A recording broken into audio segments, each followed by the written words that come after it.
inside. Versus the Minnesota Twins.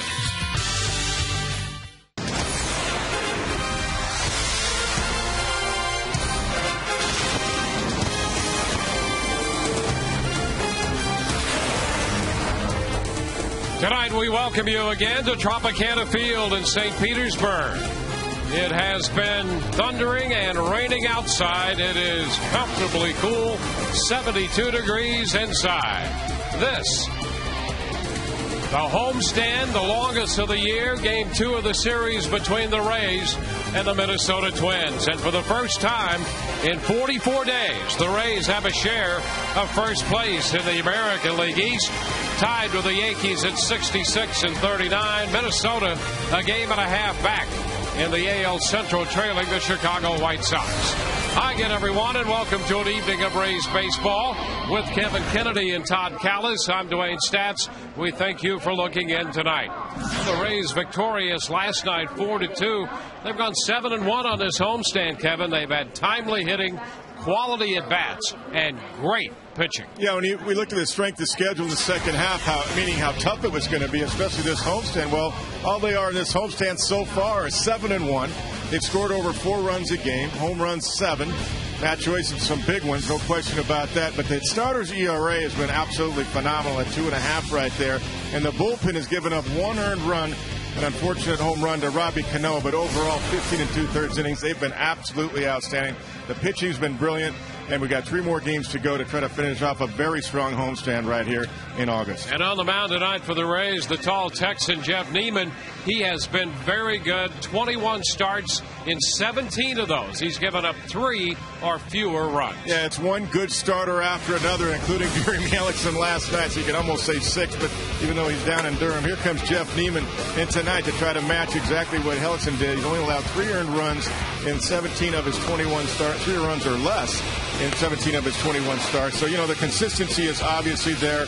Usually gets you deep into the game. He's 9th in the league in ERA in the American League at 3.08. And here is the pitching matchup tonight. Jeff Neiman, 9-3, making his 22nd start. A left-hander, Brian Dunsing, on the hill for the Minnesota Twins. He's 4-1. This will be his 3rd start of the year. Overall, his 46th appearance, moving in from the bullpen into the rotation for the Minnesota Twins. All you have to do is think back to the 9th of September 2008 to remember how important Dan Johnson has been in the history of the Rays. Well, he's back. Thunder Dan. More on him in a moment.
Getting ready for Rays baseball on a Tuesday night. The newest member of the Rays right there, Dan Johnson, leading the International League with 30 home runs, 95 RBIs, on-base percentage as well. as we welcome you back, getting ready for a little baseball between the Rays and the Twins. When Dan Johnson joined the Rays in 2008, he kept them in first place. When he was activated, brought up from AAA Durham, the Rays were in second place for about 15 minutes, and then they moved into a tie for first place after the Yankees lost last night. So he's only been in second place as a member of the Rays for about 15 minutes in his career, and here was the big blast we're talking about. September 9th, 2008, Jonathan Papelbon, Red Sox looking to pick up the lead in the AL East. Instead, the Rays maintained their lead, moved it to a game and a half, and would never look back all the way en route to the American League East crown and then the American League Championship. In our Toyota trend, you see what he did this year at AAA Durham, leading the IL with that slugging percentage as well at .624 with that .303 average to boot. And here was Dan Johnson before the game talking about returning to the team for the first time since late 2008. It feels really good. Like you said, it's been a long time. It feels real good to be back. Does it seem like more than 2 years, considering you're overseas? Yes, it does. It does. It seems like a lifetime ago that I was here, and that it was a long year last year. And the beginning of this year, obviously, it's taken a while to get back, and so now that I'm here, it's real refreshing. I like to get people involved as soon as they show up. DJ, I know it doesn't bother him, so he'll be playing first base tonight. You're going to see a lot of him, and I'd really like to see him continue his International League menacing while he's here at the American League East.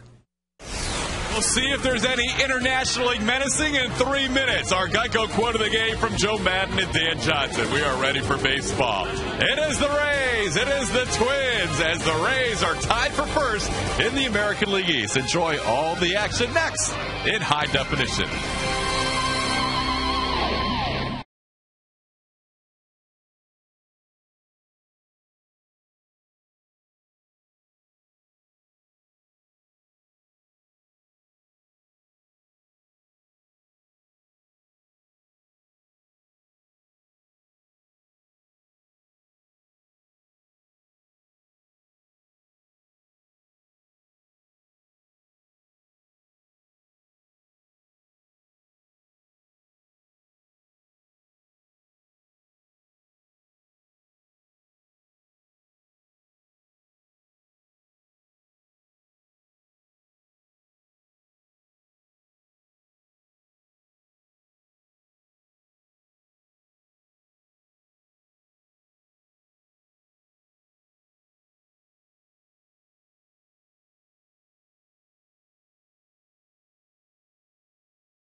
Brought to you by Toyota.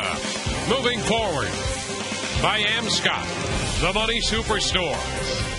And by Checkers, little place, big taste. Welcome back to Tropicana Field, Game 2 of the 4-game series between the Rays and the Minnesota Twins. The Rays 4-2 winners last night, and they own a 4-1 series lead over the Minnesota Twins this year. Here is the Minnesota starting lineup. Denard Span again leading off, followed by Alexi Casilla and Joe Mauer in there as the DH. Delman Young, the cleanup hitter, getting in front of Jason Kubel and Michael Kadire. Danny Valencia is at third. Trevor Plouffe is the shortstop, and Drew Butera will do the catching, hitting ninth. Jeff Neiman tonight for the Rays on the mound. 21 starts, 1 complete game, 9-3 overall, the 3.08 ERA, and a very low 2.27 batting average against this year. Denard Span about to step in here as Jeff Neiman readies to deliver the first pitch of the night. Span out of Tampa Catholic High School, and the first pitch is a strike call, a fastball on the outer part of the plate. We are underway.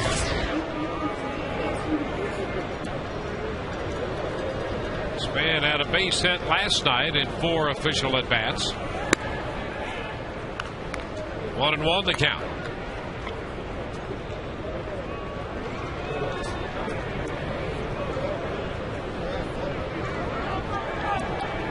Even at home has put together an earned run average of 275, even better than his overall 309, which is good enough for ninth best in the American League.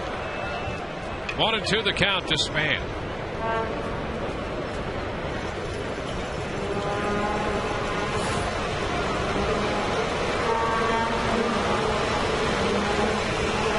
Span got off to a very hot start at home and a very slow start on the road this year. But in his last 10 games, he's hitting over 320. And pops one into shallow left. That's going to fall for a base hit. He's going to try to run it into a double, and he is safe at second base. Crawford got over there to make the pickup, and Span taking advantage of his speed. And Crawford's arm still not 100% on that throw. No, I don't think so. Then they tried to get in on Span. You see that ball was up and out over the plate, even though it was a jam shot.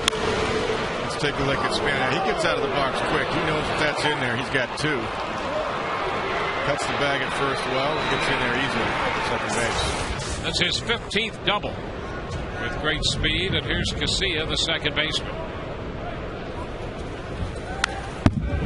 Fouls a fastball straight back, strike one. Now, I know Shopik likes to call a lot of fastballs early, but you know Jeff Neiman has a different arsenal than Matt Garza and David Price.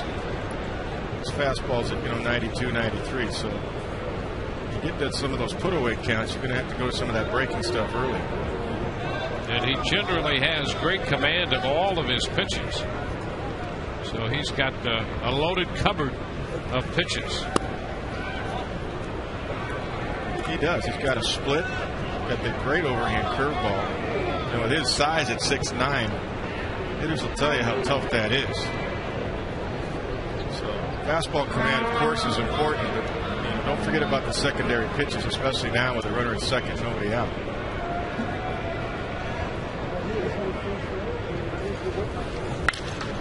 And a fly ball hit into center field. Upton is there cutting to his right. And that takes care of Casilla. Well, you take that. He didn't get the man over, even though he hit it well. The rest of the outfield, Carl Crawford in left and Gabe Kapler in right, along with BJ in center. Around the infield, left to right, Evan Longoria, Jason Bartlett, Sean Rodriguez, Dan Johnson plays first base tonight, and Kelly Shopik behind the plate. And there's Dan Johnson in the lineup at first base. Played the outfield and third as well. And now Joe Mauer in as the designated hitter for Minnesota. The pitch is a strike, fastball. Mauer had shoulder issues and had the injection of cortisone on Saturday. Making his first appearance in this series as the DH here tonight. And he's really starting to swing the bat well. He's up to 313.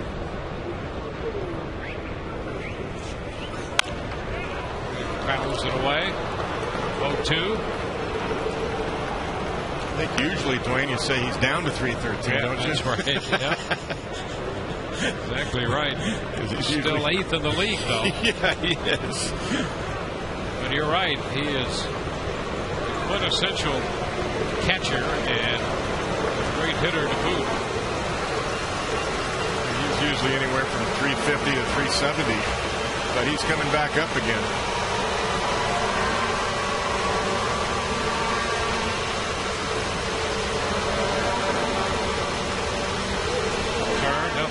back at second. Yeah, coming back is right. At the end of July, he had that 5-hit game, which he drove in 7 runs against Kansas City. And look at his career numbers against the Rays. Yeah, wow. That speaks volumes right there. That's a lot of games, 31 games, and you're still almost hitting 400 against the Rays. Fouled out of play. Holding the count at 0-2.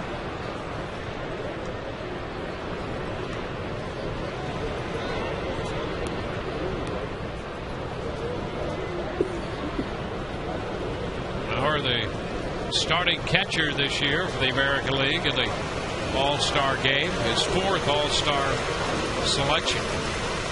6, 08, 09, and 10.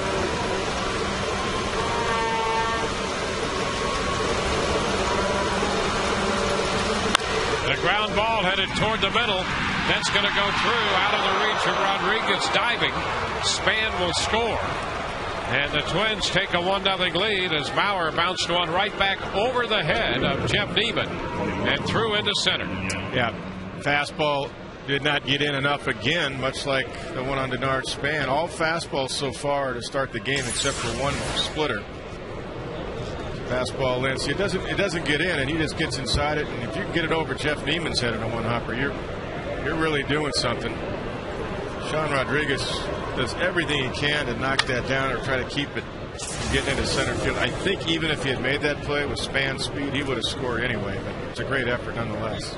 Delman Young is the red-hot guy, and the pitch is down to him. Interesting when you look at Mauer and even Morneau, who's been out of the lineup with that concussion issue, and what their new park has done with those guys in terms of power.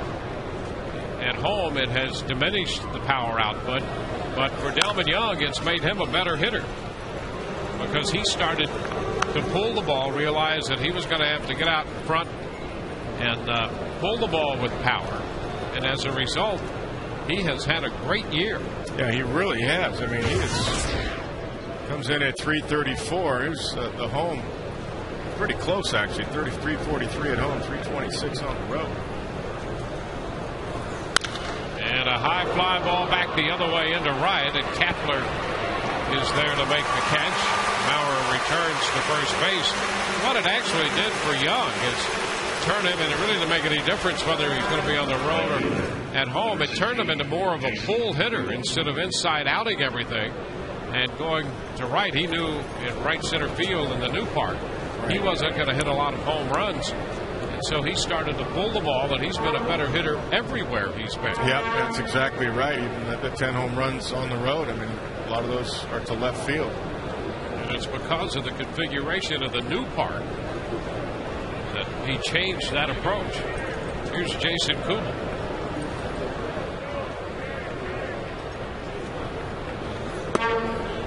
Pitch down to Kubel. He's hitting .262.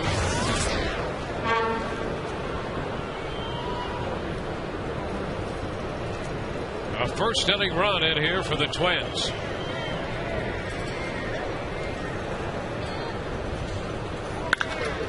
And a high fly ball to center. Routine for Upton, back to his right a little bit. He's got it. That takes care of the Twins. They score a run, and the Rays are coming in to hit.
Anderson, Bartlett, Kelly Shoppick, and Gabe Kapler following.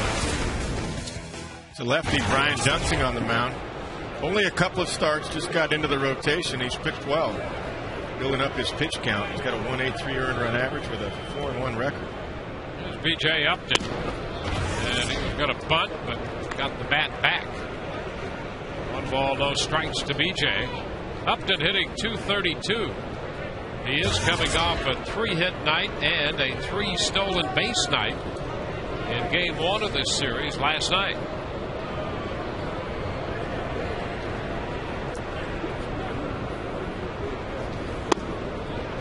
He takes one down. Upton, for the most part, has lately been in the leadoff spot against left-handed pitching. And when the Rays face a right-hander recently, has been John Jaso. Pitches foul back. Ben Zobrist really was getting that nod to lead off against right-handers, but he came up with the lower back issue. That seems to be progressing. He's hopeful that he could be back in there in the next day or two.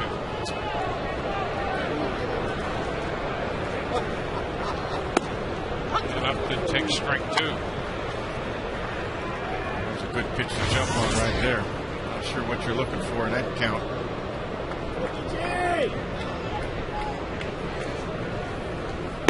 And he takes strike 3. So Upton called out on strikes. That starts the Rays first. Well, the 2-1 fastball was the one to swing at because that was right down the middle. This 2-2 one is too close to take. Take a look from the center field shot. That's just a good pitch. Lefty to a right-hand hitter that crossed the inside corner. Foxmo. Definitely good height on it. Now Carl Crawford, he draws Valencia in from third, showing bunt, taking ball 1.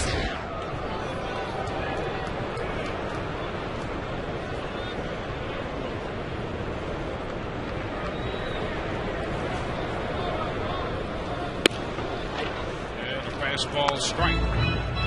1-1. So far this year, Dunsing with 13 walks in 54 innings.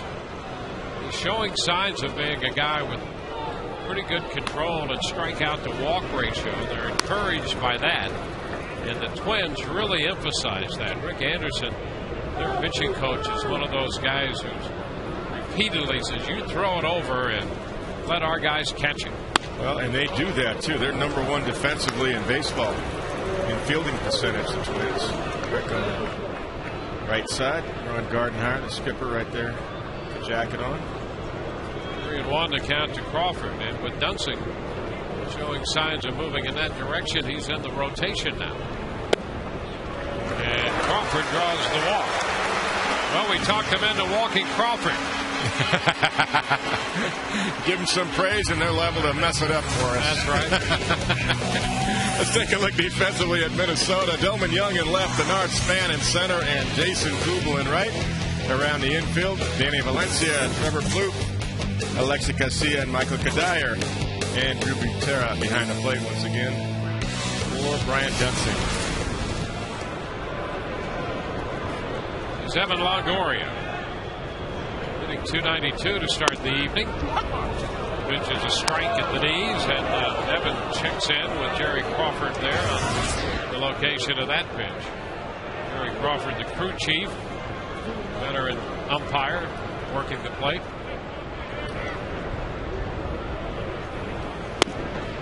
And this one is down. All fastballs from Dunsing so far. He's got a good changeup, slider, curveball. He's got the whole arsenal of pitches for a starter.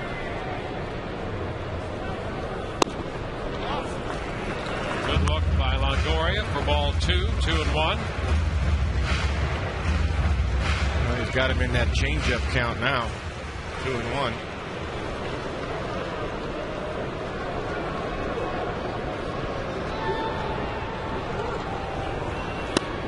Down and in. And a fastball low, 3-1. All fastballs.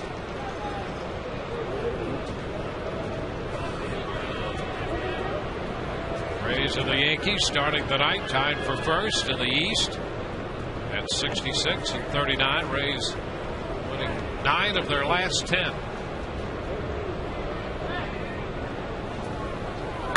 And a line drive base hit into left.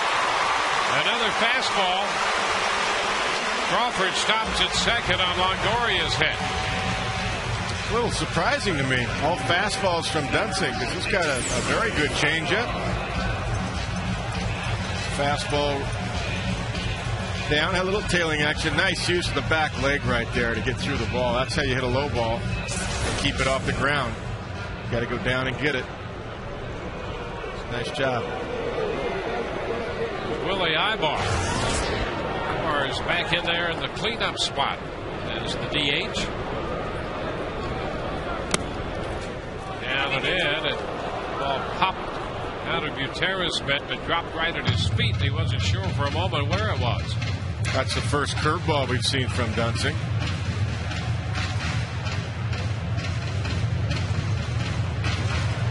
I can't read their lips, could you? Yeah, this is very hush-hush stuff. Nobody did that, 15, 20 years ago. Now with all the cameras, everybody's so conscientious of people stealing signs, reading lips.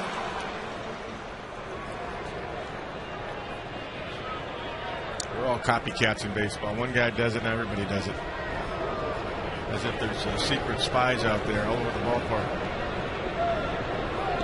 You know what? There might be. Yeah, there could be.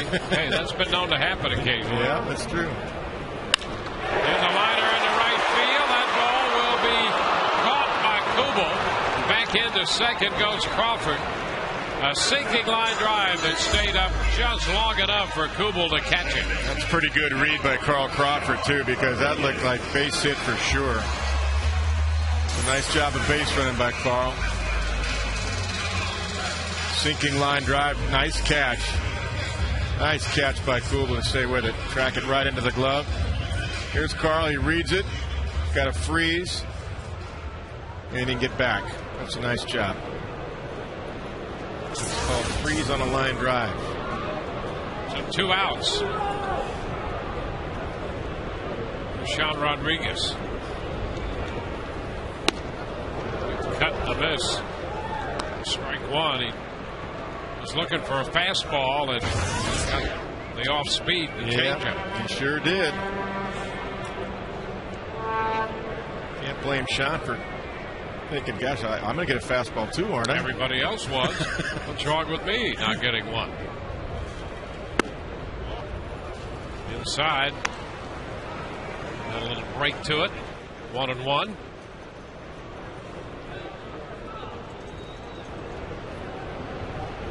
Minnesota with a run in the first. The Rays threatened in the bottom of the first.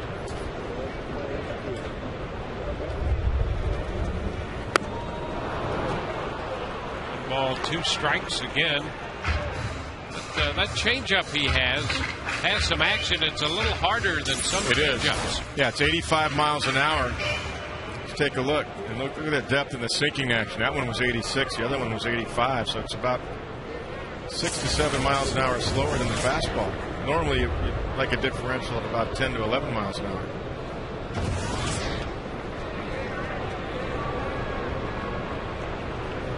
Runners go on the 1-2 pitch, and a fastball is fouled out of play.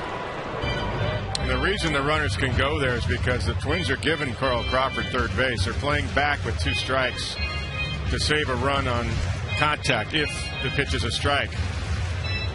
So they're not worried about Carl with 2 strikes and 2 outs. They just don't want to shorten up and give Sean Rodriguez a chance to hit one through a hole. So Carl should go again. Nobody near him.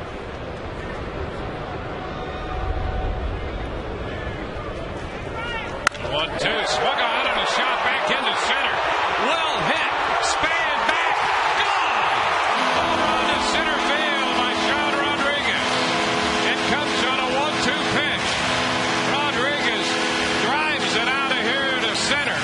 And the Rays lead 3-1.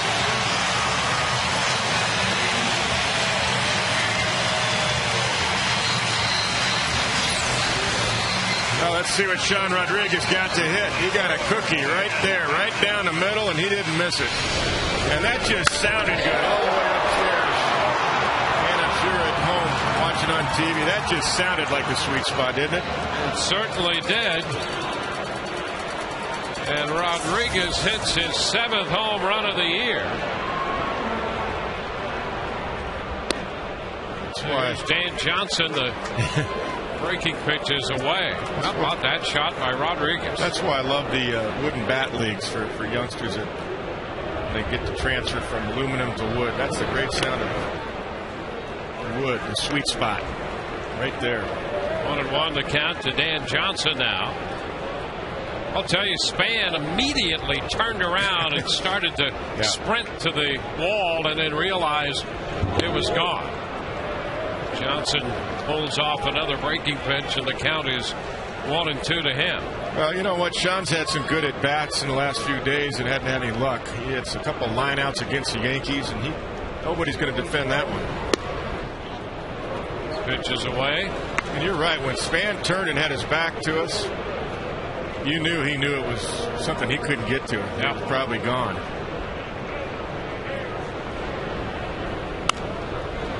And fouls it away. Well, let's take a look at this on Fox Ball. Yeah, now look at this. This is an off-speed pitch, a little bit hard, but Sean was all over it. What a great finish. Well, Sean kept looking for the fastball. He said, well, if you're not going to get me a fastball, I'll let the changeup out. And he got a hard changeup. And Johnson checked in time, and the count goes to 3-2. Dan Johnson, the left-handed hitter in the lineup against the lefty. But throughout his big league career, his splits are pretty even against lefties and righties. Most of that with the Oakland Ball Club. 244 against left-handed pitching and 249 against right-handed pitching. And he draws a walk here. And a nice at-bat. Very nice. Rick Anderson headed to the mound. You know, and the splits on lefties for Dunsing are outstanding. 152. And Dan Johnson laid off a tough slider before he saw that last pitch down and in. I was going back to Sean Rodriguez. He saw 3 changeups in that at bat. And the last 2 were hard. The last changeup he hit out of the ballpark was 87 miles an hour. That is not enough of a differential between a 92 fastball and 87. Yeah, you're right. That's a hard changeup. You want to be double that. You want about 10 to 12 miles an hour differential on your changeup. Well, I mean, that's like 87 is like a lot of guys' fastballs. You know? Absolutely. There are a lot of guys, I mean, to them, 87 or 88, that's throwing hard. Well, this guy was using it as a changeup, but his fastball was probably tops out around 93, but at 92, 93. That's right. And it was up, and then Sean was all over it. So went to the well too many times. 1-0 the count to Jason Bartlett with Dan Johnson at first. It's been a 30-pitch inning so far for the left-hander. You know, Dwayne, in thinking about that, maybe that's why righties this year are hitting 280 against him, because I've seen him in the past where his changeup, I don't believe his changeup was as hard as that in the past. I thought he had a put-away changeup before. Pitch is down. 2-1. Ironically, the last home run Sean Rodriguez hit was against the Twins. He hit it off Nick Blackburn, who was replaced in the rotation by Dunsing. And so now Rodriguez hits one off Dunsing here. Ground ball, Plouffe at short handles that. Over to Kadire to retire Bartlett. And the Rays are finished. But they score 3 runs, a couple hits, the big blow of the home run by Sean Rodriguez. And the Rays lead 3-1.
Out of the second inning, be sure and stop in at your local Hess Express. Grab the 2010 race pocket schedule. Includes a $5 off coupon for a pair of lower level tickets to see the Rays on Saturday nights.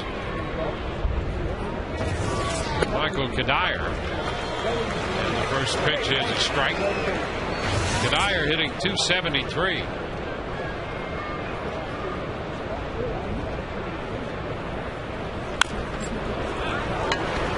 Tap foul.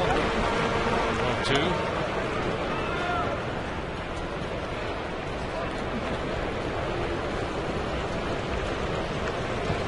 Jeff Neiman on the hill for the Rays.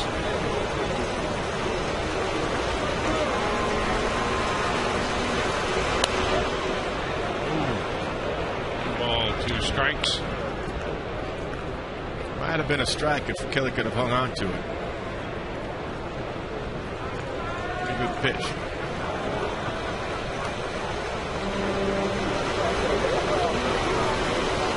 And there's an even better pitch. Good slider that had Kadire chasing it. Out number 1. Strikeout number 1. The Rays have a 3-1 lead here on the Twins. The Yankees are at home, leading Toronto in the second inning 2-1 in their game. The Rays and the Yankees tied for first. Apparently A-Rod, first time up in pursuit of his 600th home run, struck out. Pitch to Valencia is inside, but right now the bigger news in New York on A-Rod is that he missed the team photo today. What's up with that? So how could they have a team photo without A-Rod? There's a foul ball and out of play. The count is 1-1. They're going to have to draw a stick figure in there or something. Yeah, well, those are things you don't just spring on a guy either. Those are planned well in advance. Be out there at a certain time for your team photo. Every club goes through that. I mean, he's pretty photogenic too. Why wouldn't he want to have? I would think so. Yeah, absolutely. I've seen him in a few magazines. Yeah, there you are. Valencia missed that one. The count is 1 ball, 2 strikes. Yeah, apparently that's the big news now in the Big Apple. Maybe they said photo and he went to a modeling studio or something. Yeah. I thought, a photo shoot over here was. And that's happened in the past too. Oh, he just missed with that one.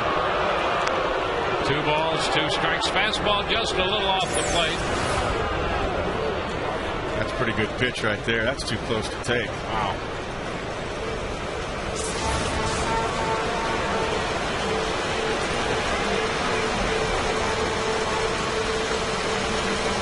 And there's a wave and a miss. Valencia is out on strikes. Back-to-back strikeouts of Kadire and Valencia. Slider right here from Jeff. Yeah, that's nice depth. Nice bite to that one.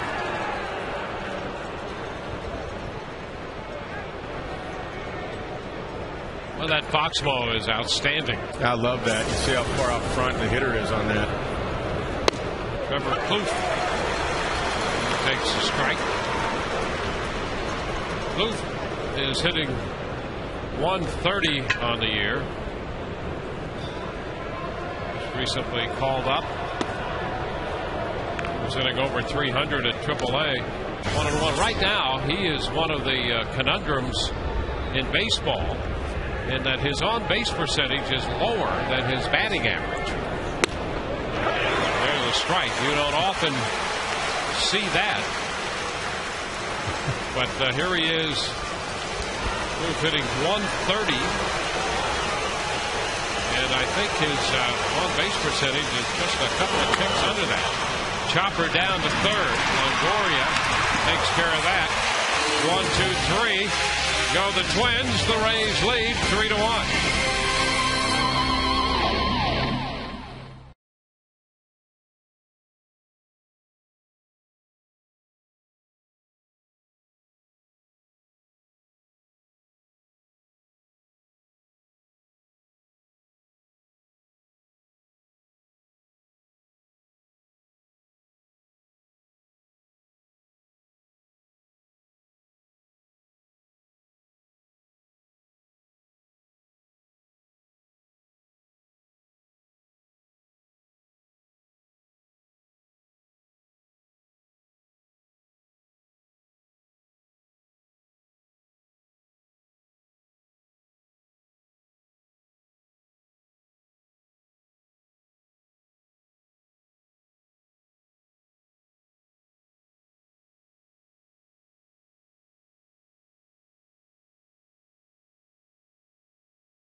Major League debut of Jeremy Hellickson. From the start, very calm and collected, making that first play on the comebacker. He would go on to pitch 7 innings, only allowing a couple of runs. In his debut, he did not miss a beat with the starting rotation, leading the American League in ERA. He picked up a victory, and here are some numbers breaking it down. Just 3 hits, no hits after the second pitch or later in an at-bat. 2 on the first pitch, 1 on a 1-0 count, 24 changeups, 16 swings and misses on those pitches for strikes. Of the 64 strikes, 16 swings and misses, a quarter of them. That's way above the Major League average of 15%. Guys, of all the people who've ever been sent down to AAA terms, Jeremy Hellickson was probably the most pleased of all, because it was quite a debut. He got the beer shower afterwards, and he knows he will be back here in due time, and the Rays were happy to have him at least for one night at the big league level. Back to you. All right, Kelly Shopik up here with a count of 2 balls and no strikes. Kapler next, and then B.J. Upton. And now it's 3-0 count. Well, all of what we saw last night from the young right-hander Jeremy Hellickson was what we had anticipated, and he did not disappoint. He was very good. Upstairs, 3 walks already here by Dunsing. Walk to Shopik to lead off the bottom of the second. Right, he had a 33-pitch first inning. Only 17 strikes. Seen him with much better command. He doesn't have the feel of it yet. Ray saw him a couple times in the series in Minnesota when he was working out of the bullpen, but they were short stints. A couple of 2/3 of an inning outings for him. Now it's Gabe Kapler.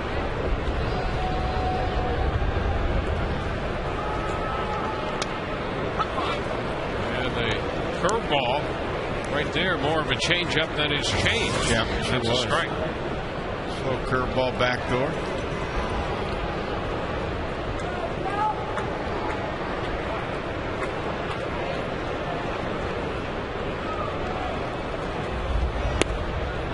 It's away. 1-1. Kapler with a long look at Tom Foley.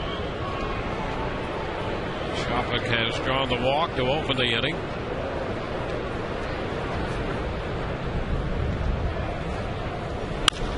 Ground ball headed to second.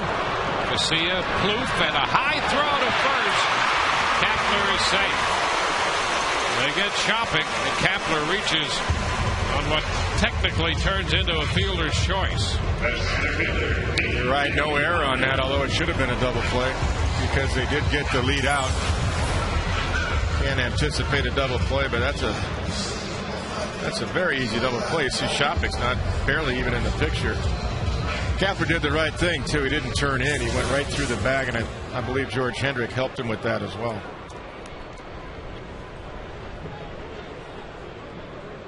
So Kapler replaces Shopik at first.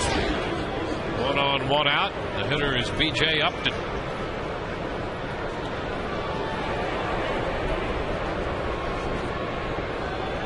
First. By the way, we were talking about A-Rod missing the team photo. Not to worry, though. Modern technology, and they will Photoshop him in, and you won't even know that he wasn't there. How about that? I had a couple of guys miss it in the past. Juan Gonzalez didn't show up one time and waited an hour and only took it without him. We didn't Photoshop him, though. He wasn't in it. Hey, here's an idea. There's a strike, and there'll be guys trying this now. Now that you couldn't Photoshop them, you could Photoshop an entire team photo. Nobody would have Nobody has to be there, yeah. Just Photoshop. Well, apparently it was an honest mistake. It was on the board and he didn't see it. So we get all this information, so we don't. Just having fun. Maybe we'll loosen A-Rod up. Get that 600th home run out of the way before we see them again. Yeah, that'd be good. He needs to hit all of those home runs before the Rays see the Yankees again. I'll tell you, that is some lineup. And that's it. What they need to do is Photoshop Nick Swisher out of the lineup. Wow. The Rays could do that. They love to do that because, boy, he has pounded the Rays. How How about Boston, by the way? Kevin Euclid on the DL. It's hard to imagine all of their run of misfortune. And Mike Cameron, by the way, on the DL. They're probably done for the year. I talked to Mike yesterday. And wow, is he hurting. Upton takes a high fastball, 2-1, and losing Kevin Euclid with a torn muscle in that right thumb. They've activated Mike Lowell, but you know, with that thumb injury, that kind of injury, you know, you just don't really know. I'm telling you, they've had the freakiest injuries. But, you know, last time they were here, they had two guys in the dugout in uniform with crutches, Martinez and Pedroia. To strike to Upton. I'll tell you, the two guys we're talking about, Swisher and Euclid, those two guys have just been murder against the Rays. I mean, you hate to face those guys at difficult spots. Yeah, well, you know, I wouldn't forget about the Red Sox either. I know they're hurting, but boy, they're still tough. Down and in for ball 3. Blocked by Butera.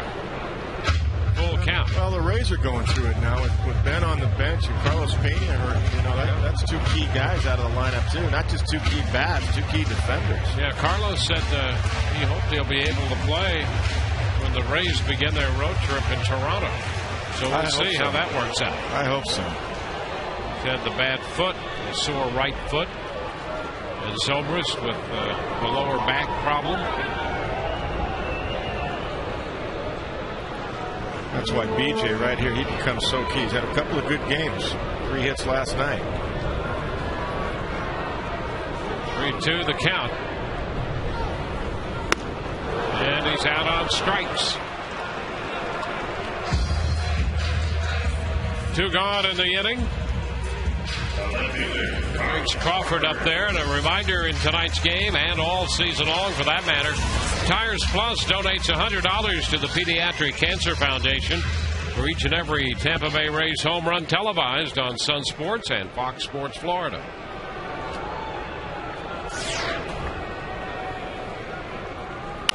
Crawford hits it on the ground at first, backhanded by Kadire.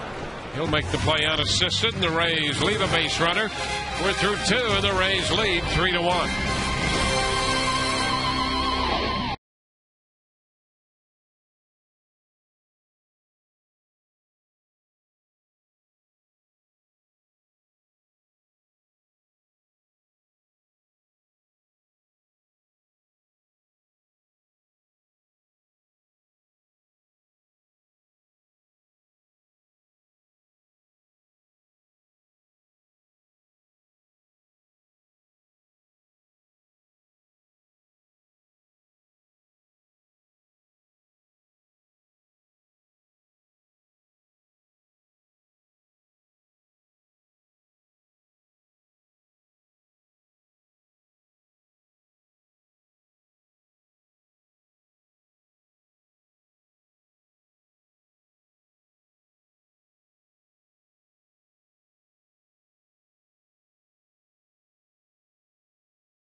For 2010 Rays season tickets, guarantee yourself postseason opportunities and other great benefits. Visit RaysBaseball.com or call 888-FAN-RAYS. Rays have tomorrow night's game and then Thursday afternoon against Minnesota. There are some good dates left on the Rays home schedule. Butera takes the pitch, and That's ball one. It's popped up a foul ball. Johnson coming toward the dugout, and it's out of play. He was airing it out, headed toward the dugout, full speed ahead. Dan Johnson. See, the Texas Rangers will be in on the next homestand. Following that, Boston. The Rays have a series with the Yankees left, the Angels. Those will be some very important series, among other clubs coming in.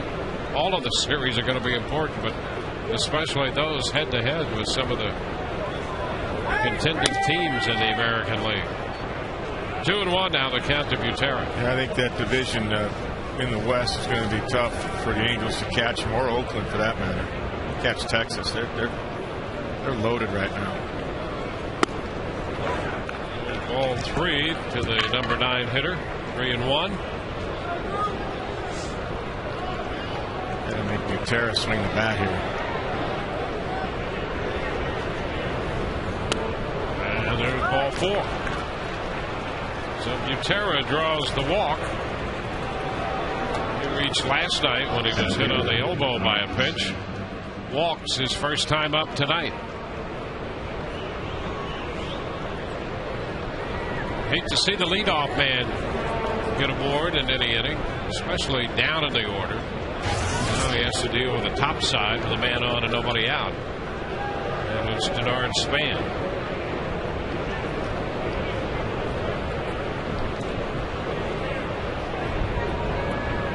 Span doubled just inside the left field line. He blooped one out of the reach of Longoria and out of the reach of Carl Crawford as well, for that matter. And he bunts and fouls it. That's a strike.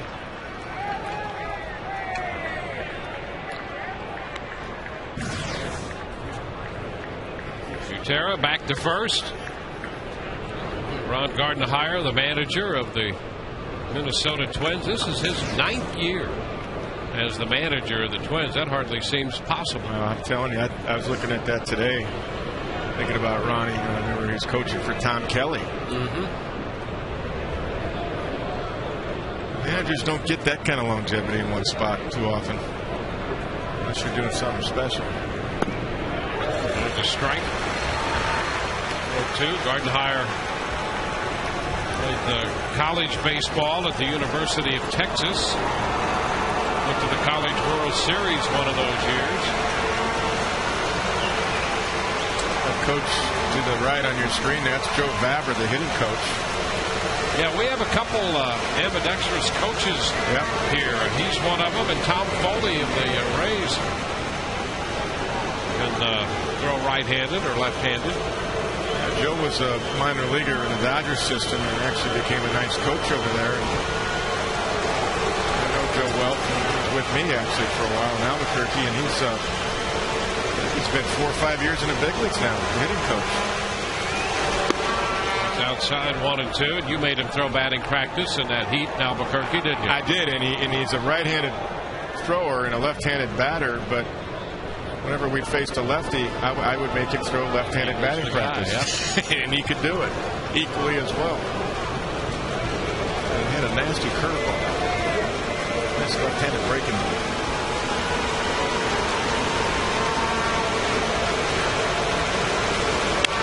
Ground ball to first comes up on Johnson, who makes the play unassisted. Butera moves into second. Ball took a quick hop there on the Rays' first baseman. 1 out. Nice. It's a nice play by Dan because he didn't let the hop play him. He went and got it and tried to get a shorter hop. See him charging it right there once he reads it. And he stopped. He actually got a long. It turned out to be a long hop, but he did the right thing. If he lets that go one more hop, it might have had too much topspin. It might have bit him.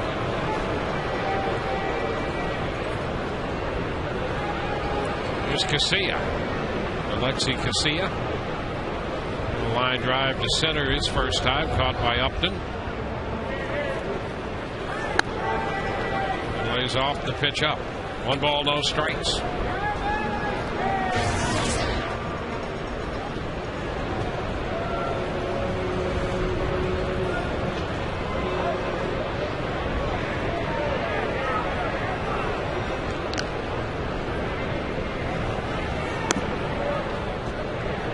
2-0.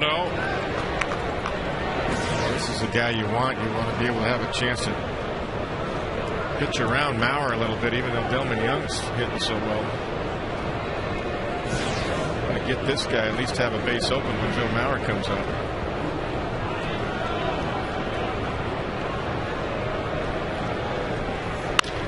The ground ball, right side. Rodriguez in front of it. His throw to first in time. That sends Butera to third. So he'll be there with 2 outs, and Joe Mauer is on his way to the plate. Couple of ground balls after the leadoff base on balls. Yeah, that was a nice comeback by Jeff Neiman.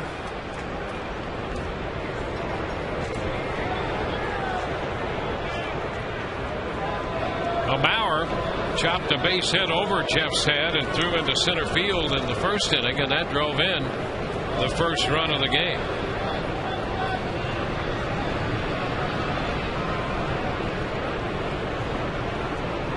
Mauer's 54th run batted in this year. Pitch is a strike call. Very nice. That spike curveball.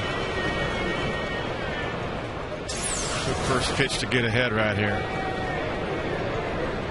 Perfect.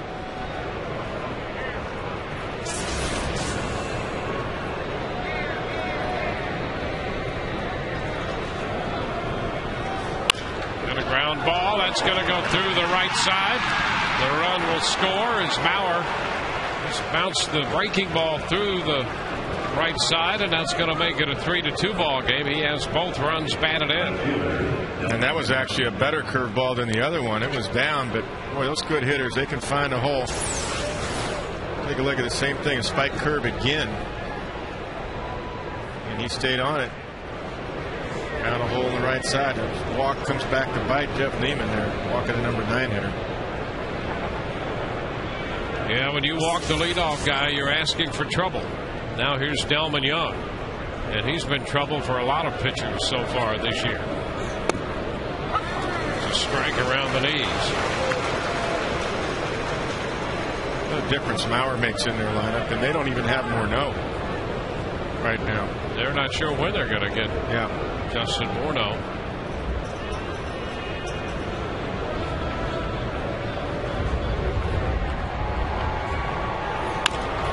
Tap, third base side. Longoria on the run, makes a nice play to retire Young. They score a run, 1 hit, 1 left. 3-2. Longoria is going to lead it off.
Back in the lineup, that is Ben Zobrist. He was working out today with head athletic trainer Ron Porterfield. And here's a look at what Ben did during the course of the day. A lot of running, took some ground balls, 17 swings from each side against some live pitching.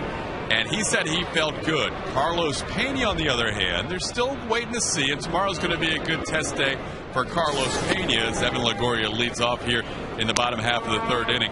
So Zobrist, they think, could be in the lineup as early as tomorrow. If not in the lineup, certainly available. And then for Pena, they think it could be, depending on what happens tomorrow, a couple of days. But Mark Topkin of the St. Pete Times talked to Pena before the game, and Pena told him, I am not going on the disabled list. So we could see Zobrist back before Pena, and Zo could play first base as early as tomorrow. Guys, back to you. Pitch to Longoria is inside. We're 3 pitches into his at bat. 2-1 the count. Longoria, Ibar, and Rodriguez. Well, Ben Zobrist, he's a guy who could work too hard at times. There's a ground ball to third. Valencia makes the pickup, and Longoria's out of there. And he really believes that that's maybe part of what got him into trouble with his back. He'd been working on some things in the batting cage, and he said his mind just kept him going when maybe he should have given the back a little bit of a break. Yeah, and you know, it's August too. You start thinking about that. You know, you start in the middle of February. Of course, a lot of guys work out all year long now, and you do have to kind of back off a little bit. Especially the way Ben swings. He's got those shoulders in. I mean, he really has some torque with that swing. We talked about in the pregame yesterday. 2-0 to count to Ibar. So I think, and I think he feels that working on some things like that, spending longer than he should have. There's a nice stop by Plouffe, and the throw to first.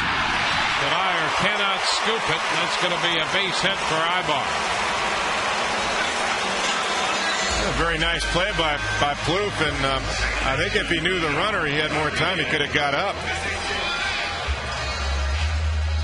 Could have got up and thrown a bullet over there, but he does throw from his knees. It's a great play nonetheless, and probably a ball that a lot of first basemen would have picked. It's a pretty nice hop.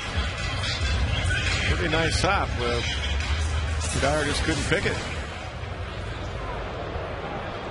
So in this one-run game, there's a base hit for Ibar. Here's Sean Rodriguez, who's driven in all 3 Rays runs with a home run to center field. It's a fastball this time and fouls it up the right side. Strike 1.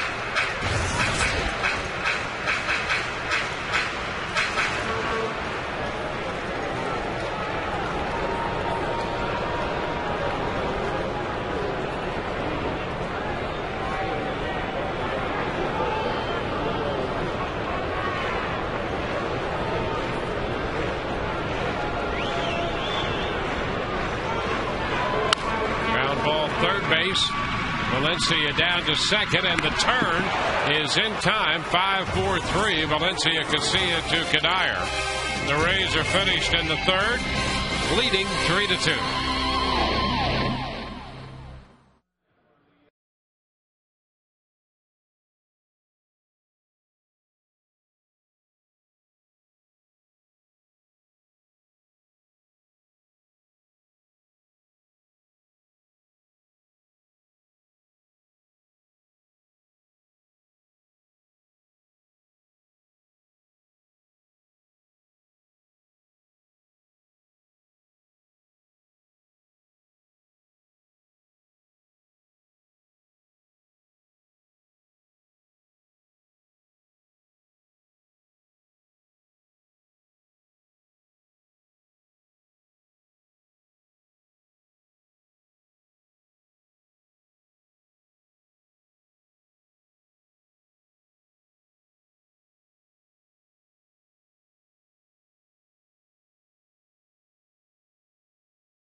Miller Lite tastes great this moment. Coming up later in tonight's game.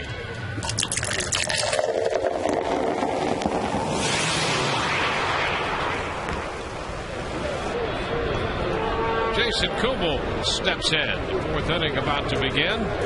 Jeff Neiman's first pitch is fouled right back. A fastball in on it, but he fouled it. Strike one. And a pretty healthy swing by Kubel. He hit the home run off of Jeremy Hellickson on a curveball last night. 13 home runs overall.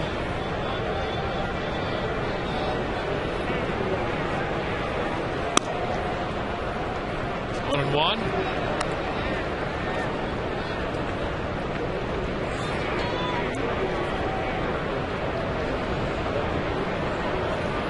Next, then Valencia. If Neiman misses upstairs with the off-speed pitch, 2-1.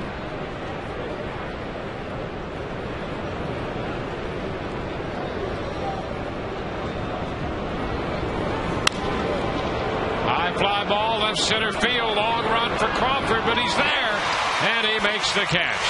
Carl Crawford got a great jump on that ball, and he made what was a difficult play a pretty routine play for Crawford. Yeah, he did. Kubel hit it pretty well, got underneath it a little bit, but it had a little bit of hang time. But if you can see the two outfielders, B.J. Upton and Carl Crawford, it's right in the seam. And with a left-handed hitter, it'll start to fade back toward Carl, so he puts it away.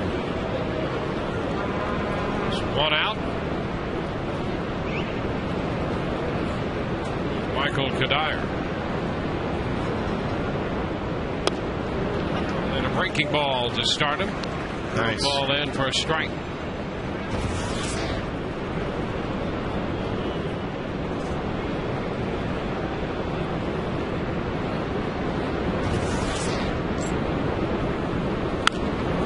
So it is fouled back. Out of play. 0-2.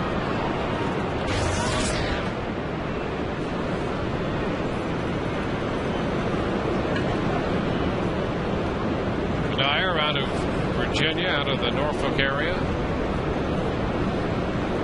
B.J. Upton, out of the same region. There's a shot into left center field.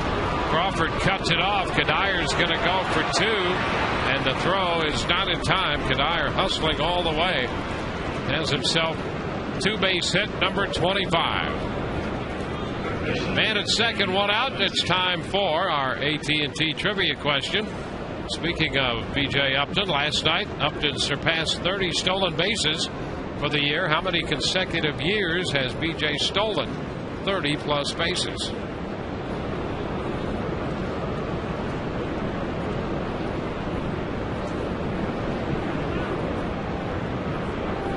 The Twins now have gathered 4 hits. Kadire at second. It's their second double. And here's Danny Valencia. Valencia has swung a very good bat. Playing third base for Minnesota. Pitch is a strike, and he's 12 out of 26 with men in scoring position. That figures out to a .462 average. Wheeler got him to ground into a double play to end the game last night. Yeah, he got him on the first pitch slider. Runner takes off for third. Throw is not in time. Kadire steals third.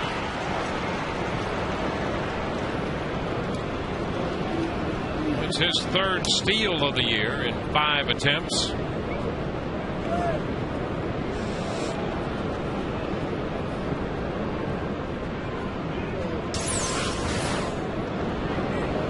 Look on Foxmo right here. Evan gets up in the air. No chance. High throw by Kelly Shopping. Didn't really pay attention to Kadire. So that forces the infield to come in, which helps Valencia's chances.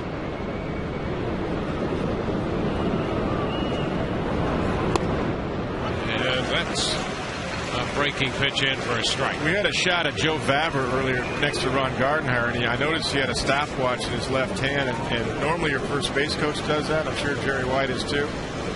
But that's what that was about, because Jeff's 6'9", and that's why they stole third base. I guarantee you. He had a stopwatch earlier in his left hand. Breaking ball hit on the ground to Longoria. He'll hold the runner and make the throw to first. Valencia is out number 2. So the Rays, with a drawn-in infield, prevent the run from scoring. A good curveball right there. That's a big out. Normally your hitting coach isn't right next to your manager like that. Joe Vavra. Here's the infield in. Hit hard, but no chance for Kadire. No contact play for Minnesota.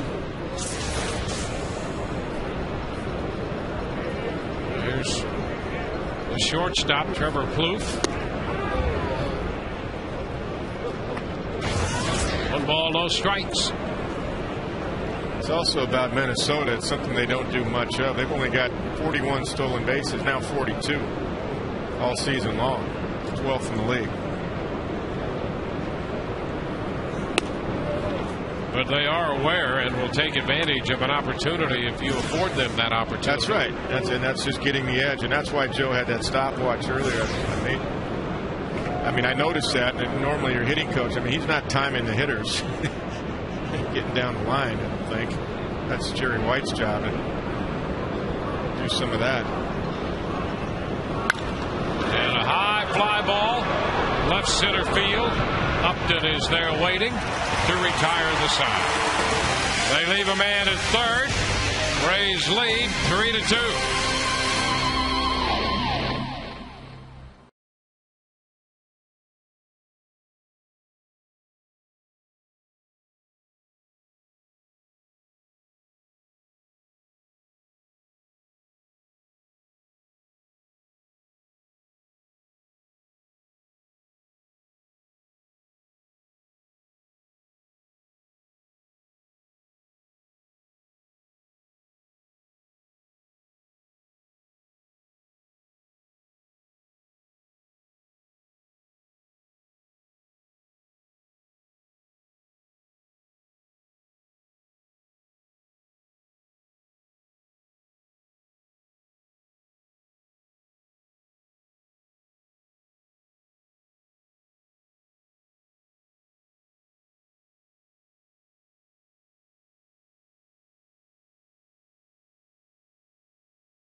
For the Rays, time now to check in on our Auto-Way text poll question of the night. It involves Dan Johnson. It's brought to you by Auto-Way. If you need a car, truck, or van, who are you going to call? Call Auto-Way, 1-800-SHOP-AUTO-WAY.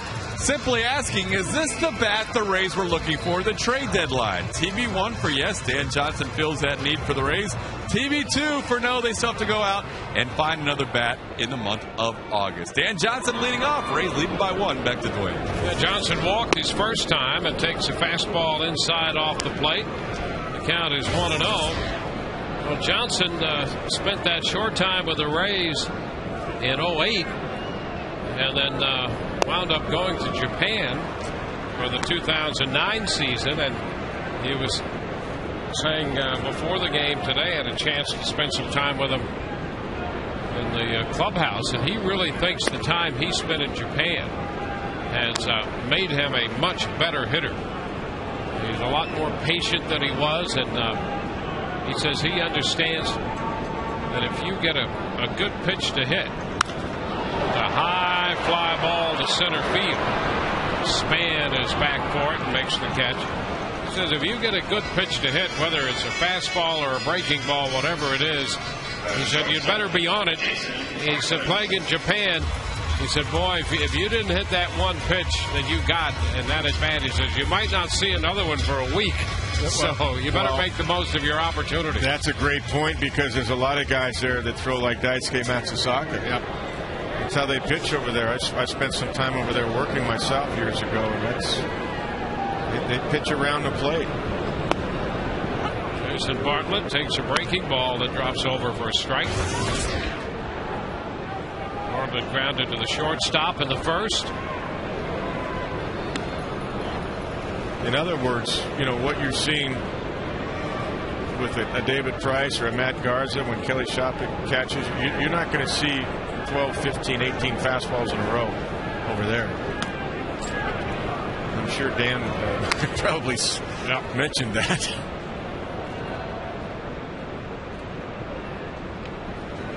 So we'll see. He was just having a monster year at AAA.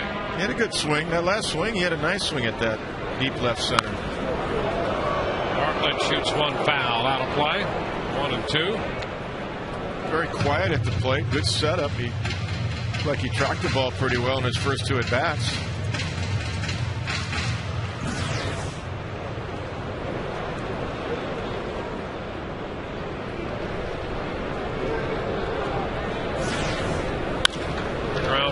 Short.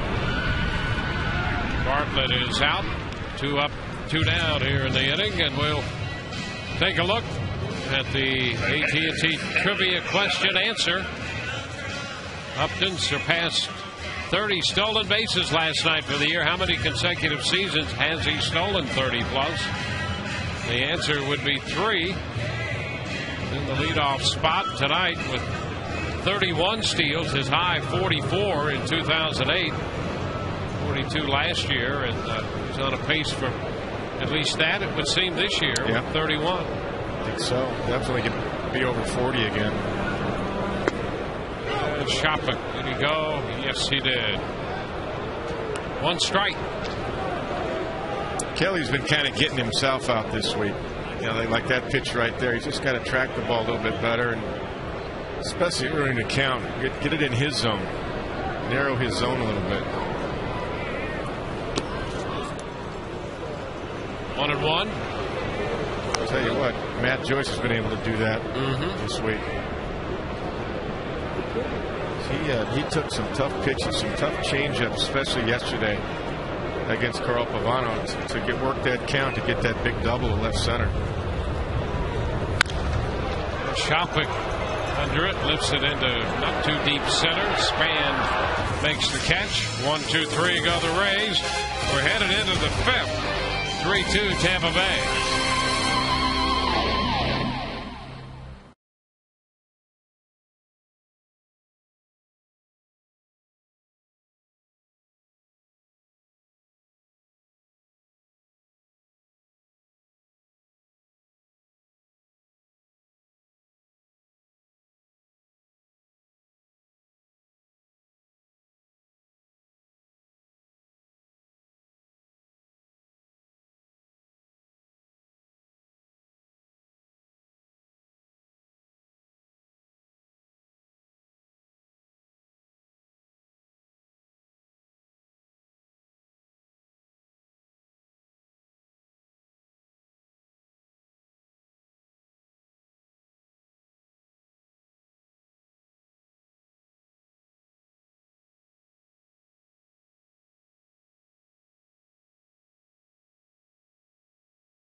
Rodriguez. The Rays lead 3-2. We go to the 5th, and it's time to look at the upcoming Rays schedule, brought to you by Just for Men Hair Color.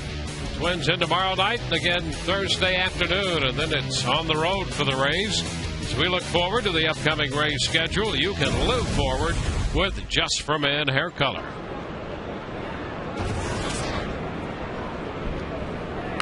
There's a bunt from the catcher, Butera, and a barehanded attempt to make the pickup by Longoria, and no chance. Drew Butera bunts his way on to open the 5th. Yeah, a little bit of an element of surprise right there. Number 9 hitter drew a walk last time, ended up scoring. So the number 9 hitter tonight, Drew Butera, has hurt Jeff Neiman as he leads off with that bunt. Now, once he had the big hop, there was no chance for Evan. If Neiman couldn't get to it, Evan didn't have a chance this time. Take a look at the big hop on this bunt. Almost like right off the plate or right in front of it. Too tough a play. So that's 5 Minnesota hits off Neiman. And if you look at them, Kadire hit the ball pretty hard, but he's had a couple of choppers and a blooper and now a bunt to account for 4 of those 5 hits. Here's Denard Span, moved to first, and Butera's back in.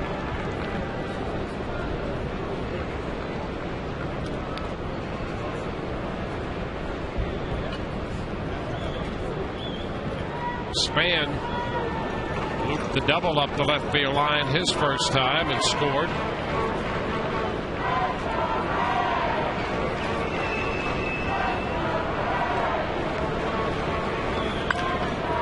A foul ball back. Strike 1.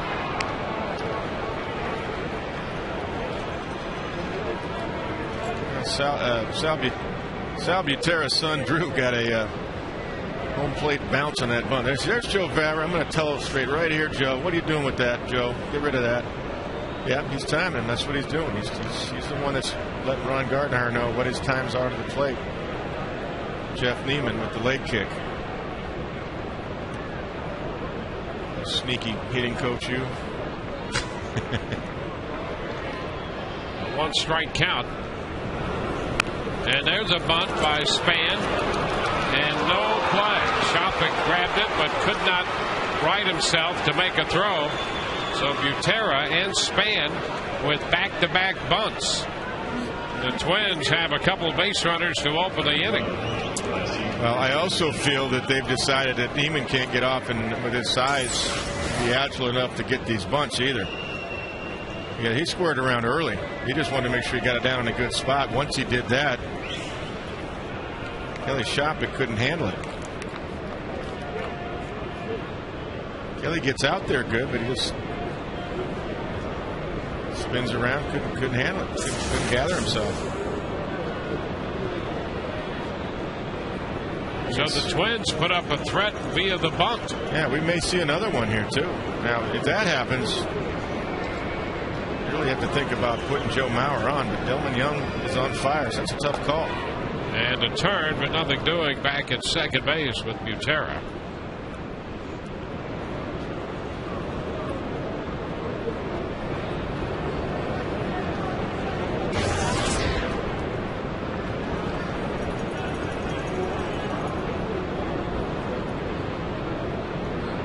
Garcia has lined out and grounded out.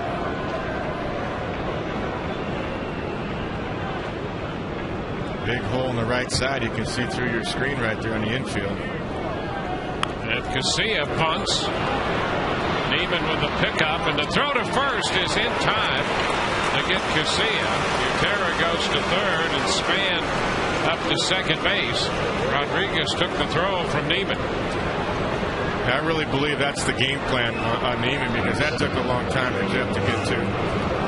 And he just did get Garcia. So what the Twins are doing, they're squaring around early enough to make sure they just get a good bunt down. And Evan is way in, but these are just great bunts by the Twins. Look how close that was, just barely. Well, Mauer is the hitter, and they will walk him.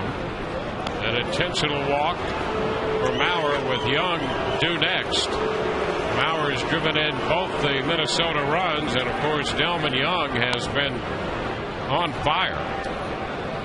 In fact, he's the leading hitter in the American League with men in scoring position at 433 coming into this game.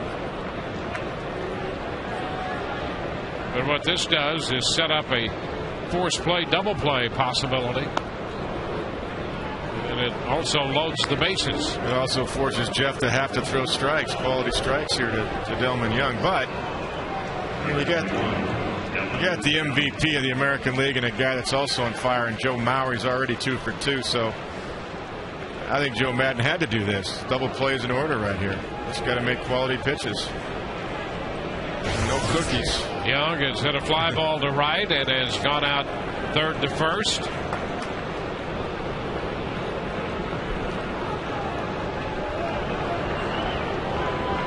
Big spot in this game here in the 5th. And a pop fly, not too deep to center. Here comes Upton to make the catch, and the runners hold. So they get a very big out right there, and Delman Young on the first pitch. Yeah, and as soon as that ball was put in the air, the third base coach, Scotty Olger, was telling Butera, get halfway down the line. We're not going to tag up on that one. Good pitch in, got in, little movement too. Good pitch by Neiman. Had some tailing action. Delman Young was hoping that was deep enough, but not with a catcher at third base like Butera. Now it's Jason Kubel. Kubel with 2 fly balls on the night, 1 to center and 1 to left.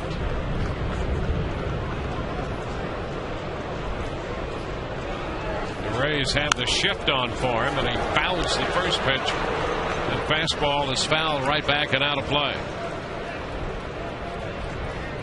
You can see Bartlett on the first base side of the bag at second, and Rodriguez in shallow right field, and he is shaded toward the line. Yeah, really. Johnson deep at first.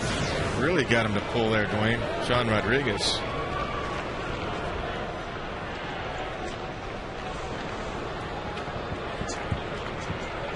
Now the 0-1, up and away. 1 ball, 1 strike. Yeah, Jeff pulled open there with the left side.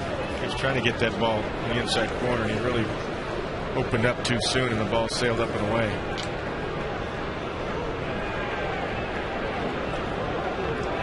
Hey, Kubel sat on, looked like he sat on a curveball too at Hellickson last night for the home run. That was a pretty good curve he hit out.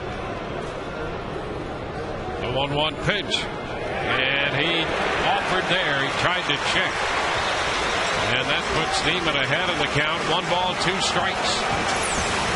Good arm speed right there. I think that was a split. I'm not sure. We'll see that again. It acted like one. Yeah, I think it was. Kubel wasn't sure either. Kubel thought it was a fastball. You might have to double up on that one. That was a good pitch. A ball, 2 strikes with the bases loaded and 2 outs, top of the 5th. Kubel asking for time a second time and gets it from Jerry Crawford. You know, it had a little bit of a small cutter slider spin, though. It kind of small break, but it dropped like a split. So, Jeff, whatever that was a good pitch. Throw it again. 1 ball, 2 strikes.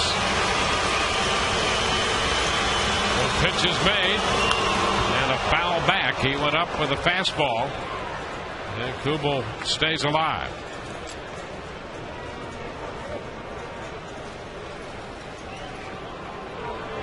I think Kubel halfway expecting that pitch we saw for strike 2. After the foul, it's still a ball and 2 strikes.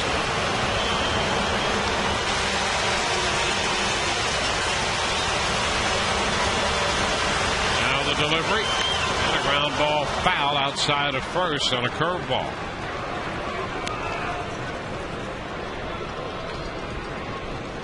So Neiman trying to get out of this bases loaded situation in the 5th. I'd like to see him throwing something fading away from his swing instead of that breaking stuff down and in, because that Kubel looks like he's on that breaking stuff. Now, if he throws a great one, sure, but he wasn't fooled by that pitch. You could see something going away from his bat. Something sinking away.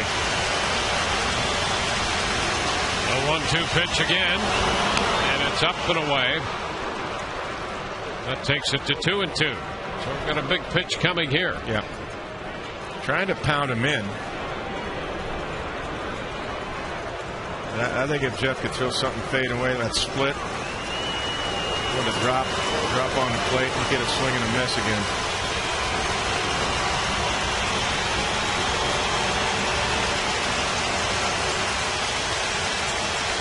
Now the 2-2, and he fouls a fastball back. Well, that pitch was just high enough. He had a pretty good cut. Yeah, the only reason that pitch is dangerous in this sequence is because Jeff's opening up too soon. The ball's running back over the plate. Now, if he had his good mechanics in this sequence, he could power it in. But if you make a mistake and it fades over the plate, I mean, there might be 4 on the board here. I like to see something dropping out of the zone. Now the 2-2 once again.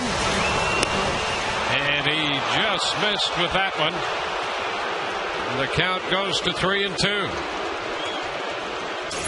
Same thing, though, Sue. Jeff missed. He opened up a little too soon. That's a little, looked like a backup, almost a backup slider or cutter. He just couldn't get it to break the catch, the edge. 3-2 now. Here it is. And it's fouled again. A fastball. So this battle continues. It's turned into a 10-pitch at bat. This next pitch will be number 10. Yeah, I think the two. I think he's thrown 2 sliders. That one earlier, I think that was a slider that just didn't do a whole lot, but he dropped it in the dirt. If he could do that, I think he'd get the swing and the miss.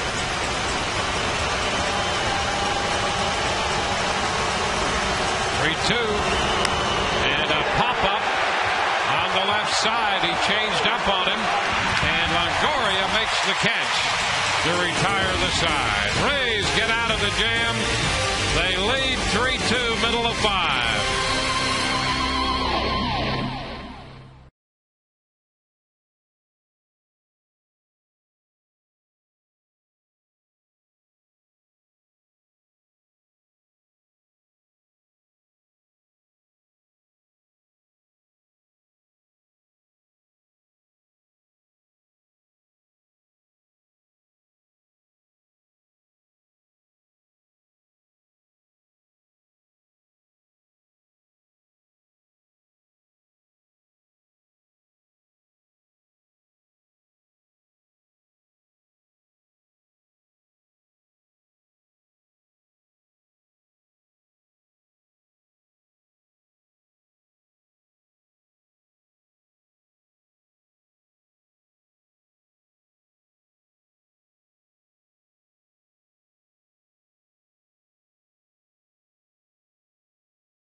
Base hit to right in the third. And a big threat in the top of the 5th. The Rays got out of that spot. So as they come in to hit in the bottom of the 5th, they hold a 3-2 advantage. Gabe Kepler leads off against Dunsing. Dunsing throws a first pitch strike, and after a shaky first and the start of the second inning when he walked Chopik on 4 pitches, Dunsing has settled in here in the last 2 or 3 innings.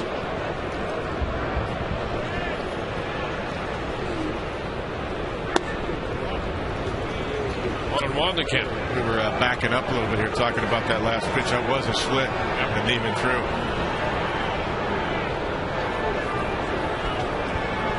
Yeah, that was a good pitch. I mean, too many pitches, dangerous pitches for Neiman, and I like the call. Yep. Out in front. Popped him up. Yeah.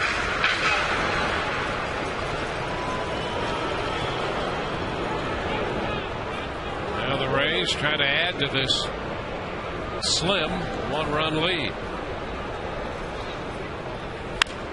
Kapler pops it foul. That's headed to the stands. Dunsing has had a couple of outings as a starter. Last time he went 6 innings on the 28th against Kansas City. He threw 83 pitches. And one of his outings for 50 for strikes. The other was 66 and 41. So he's building up pitch count as a starter. A little over 70 right now. Yeah.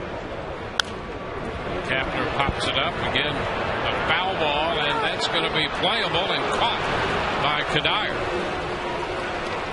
Kadire didn't give up on that, and just in front of the railing, he made the catch over to the Rays dugout. Yeah, that was the outfielder in Michael Kadire coming in like he's seen a lot of pop flies coming in. That was his outfield instincts there. It's a nice play. Tracked it all the way, and then he found the railing right after that. Now B.J. Upton.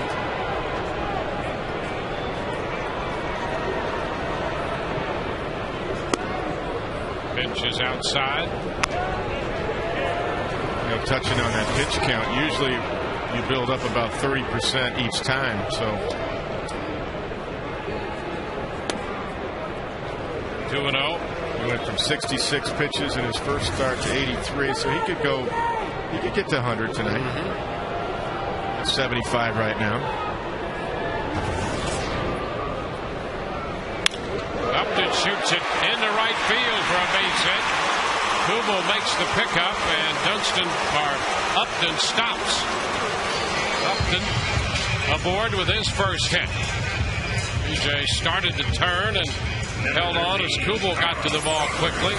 Well, the last 3 games he's had hits to right field. This ball's up and away, and he goes with it. That's a good piece of hitting right there by BJ. He stays on it.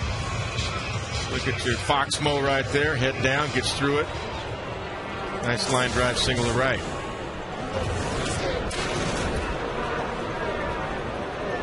So Upton, who had a big night last night, is at first base with Crawford in the batter's box. The pitch is a strike. And Dunsing, and the little bit the Rays have seen him, has not been an easy guy to run against. Now, he's quick to the plate. You watch that front leg; he barely picks it up. It's not a true slide step, but it's a quick move to home plate. Look at his right leg right here. Ground ball, shortstop. Plouffe will step on the bag and throw to first. And that ends the inning. A double play, short to first, through 5, 3-2 Rays.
15 minutes could save you 15% on car insurance. Visit us at geico.com or call 1-800-947-AUTO. We just witnessed a rare occurrence there in the bottom of the fifth with Crawford grounding into a double play. He's been the hardest to double up in the American League. It's only the second time he's grounded into a double play. Here's Kadire. The pitch is down. A ball to no strikes. About the only way you can do it, too. He hit a one-hot shot right at Plouffe, the shortstop, and he took it himself. The DP. Full foul. 1-1.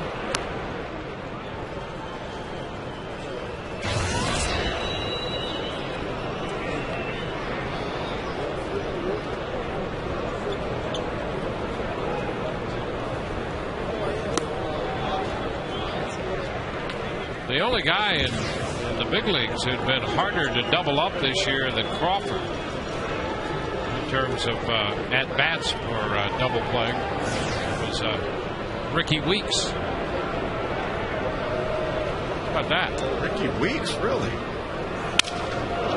And there's a liner in the center, a broken bat, and a leadoff base hit for Kadire. I mean, how about that? That's surprising, too, in a right-handed hitter. 434 at-bats were grounded into double play. Look at that. Got the handle left. He'll take the base hit. I'm sure it's changed the bat for a base hit. Any hitter would.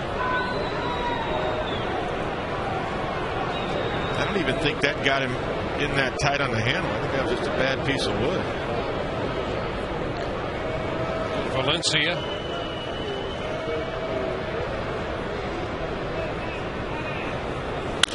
Ground ball to third. Longoria to Rodriguez. One, first base, two. 5-4-3. Valencia grounds into a pair. Around the horn, Rodriguez in the middle of it. And Evan was playing even with the bag just in case of a bunt. This is not an easy play. In the air, picks it, comes down, throws a strike to Sean, and a strike over there to Dan Johnson. Great turn again by Sean Rodriguez. Well, he can do that. So can Reed Brignac. And here's the runner, Kadire, coming down on him. And upends him right there. But Sean already got the throw off in good fashion. Plouffe takes a pitch inside, 1-0. Well, the Rays have had some great play this year around second base. Yeah. I mean, third, when Pena's at first and Longoria's at third, Gold Gloves there, not a problem. But around second base, the Rays have received just some outstanding defensive work. Well, somebody asked me today about that in the game, in the business, and they said, what's your favorite part about this club? That's a good spike curve right there. I said the defense. I said the defense every night. Wayne and I talked about it. You're going to see 4 to 5 plays. You're going to see 4 to 5 good plays a night usually. Well, you start with good pitching and you augment it with great defense, and that's what the Rays do. 2 balls, 2 strikes, and that's why they play so many exciting games. That's right. You see great athleticism, and they're in every game. And they take pride in it, too. Ball count 3-2, and it's a part of the game that Joe Madden really emphasizes. Parts of the game that can get overlooked. Defense is one, base running another one, and those are 2 right at the top of Joe Madden's list. Swing and a miss. Plouffe missed the fastball. Third strikeout for Neiman. Rays lead 3-2.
Don't miss the Village People in concert. Visit RaysBaseball.com to get your tickets now.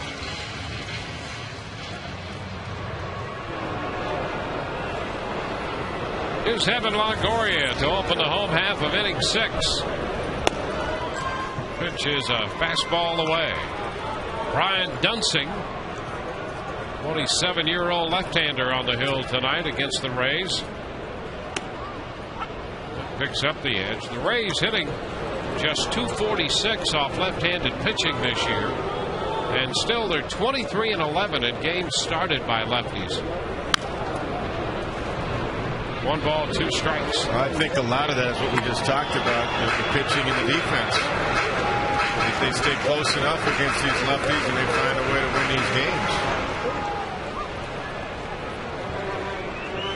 In New York, the Blue Jays lead the Yankees 4-2, bottom of the 7th. And that's strike 3 call to Longoria. Breaking pitch got him looking. Well, I think Evan thought that went around the plate. Take a look from the center field shot right here. Oh, yeah, that went around the plate. Goodness. Take a look at the overhead shot. Oh, yeah, by plenty. By plenty. It's a bad call. Takes the pitch down. Yeah, that's too bad. Yeah, he took the bat right out of his hand. I mean, it wasn't really even close. I understand if it's close, you got to swing, but that wasn't close. Down to third, backhanded stop by Valencia. He throws a strike to first. And Ibar is out number 2. Pretty good third baseman, too. Valencia's played well for the Minnesota Twins. We mentioned that they've got the best fielding percentage in the American League and in baseball coming in. So they play a similar type of ball as far as pitching and defense, but they don't match the Rays in the running game. Action in the bullpen now. Matt Guerrero up 84 pitches for Dunsing. The pitch to Sean Rodriguez is a strike.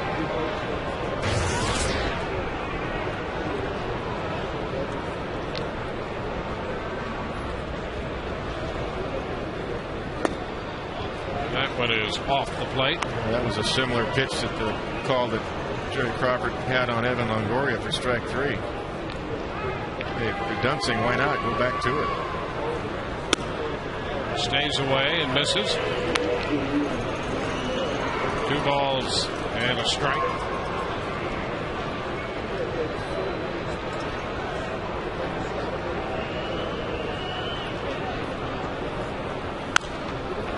That's foul, backing out of play. 2-2. Talking about Crawford's double play ball and Ricky Weeks over in the National League. You know, Carlos Pena doesn't hit many double plays either because he strikes out a lot. And Ricky Weeks is a swing and miss guy as well. That's true. So that helps. But still, he's been tougher to get to hit to a double play than Crawford. It's hard to think that anybody could be tougher than Crawford. You're right. Well, and Carlos with the shift on, even with the man at first, it's tough to turn 2. 3-2. Rodriguez fouls it. That's an awful long turn if Carlos is up there and it's a shot to the short right fielder, which is the second baseman. That's tough. That's a long turn to get that ball to short back to first. Sure is.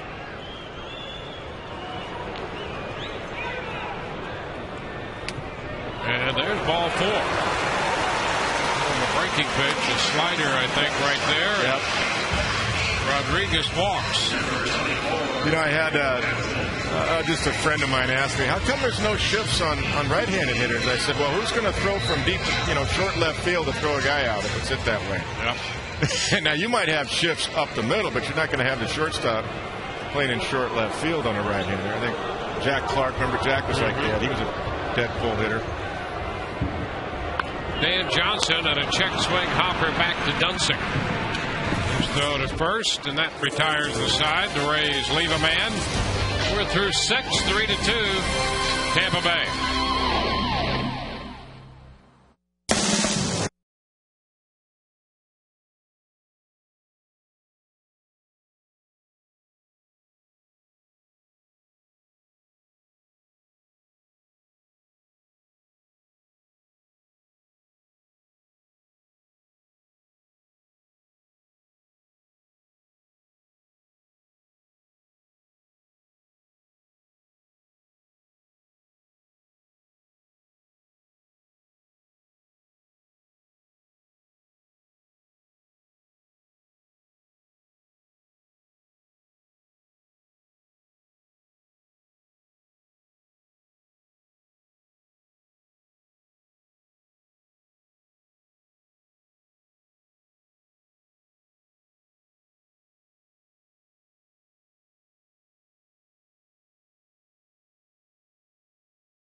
brought to you by Dodge Ram Trucks. Award-winning Ram trucks, plus a new heavy duty, making one of the most powerful lineups in Ram history.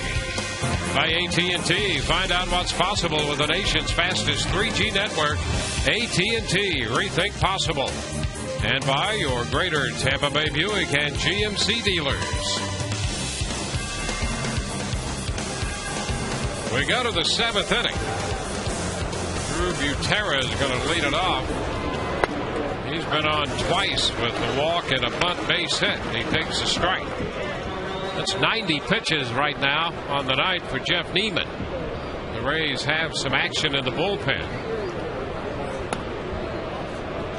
It's 1-1. Well, we're down to that point where manager again says the final 9 outs. Shows the lefty and balls the righty. Got to mix and match, especially if the leadoff man gets on. And a high fly ball back into left. Crawford will go to the wall, and that one is going to get out of here. A home run by Drew Butera, and that's going to tie this game at 3. Butera hits his 2nd home run of the year. He has scored 2 of the 3 runs and has been on all 3 times. He tried to go away, but it's up. It's up and out over the plate, and he had a nice swing at it. Fan catches it right there in the front row.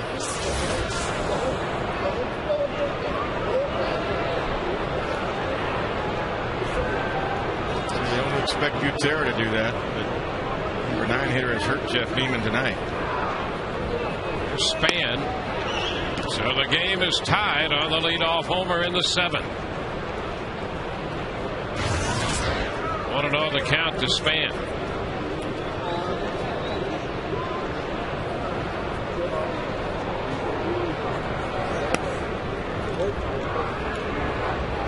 Two balls, no strikes.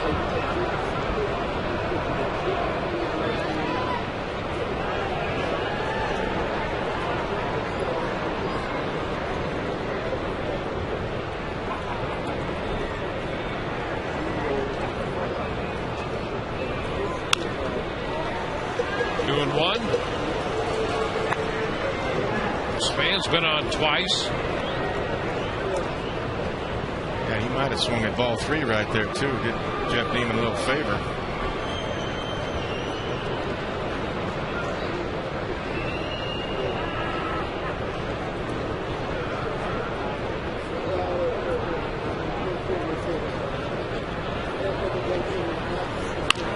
And a little ground ball off a breaking pitch. Rodriguez throws him out. Curveball gets Span. 1 away. That's a big out right there. And a good pitch. 2-1 curveball right there. Get that speedy Denard Span out. That's their leading base stealer. 18 stolen bases. Keep him off of first base in this situation. Here's Alexi Casilla. And a ground ball to short. Bartlett comes up with this one in the throw to first. A couple of ground ball outs after the home run. That's what Neiman's capable of doing. He always seems to find a way to gather himself. He's just a grinder and a battler. Now he'll face Joe Mauer. Mauer twice has singled home runs. He was intentionally walked his last time.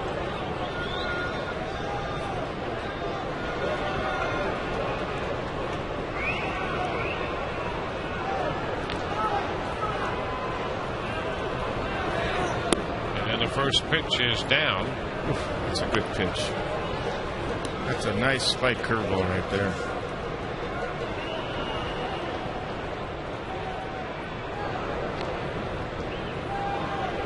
Mauer came into the game as the 8th leading hitter in the American League and is ahead of the count 2-0.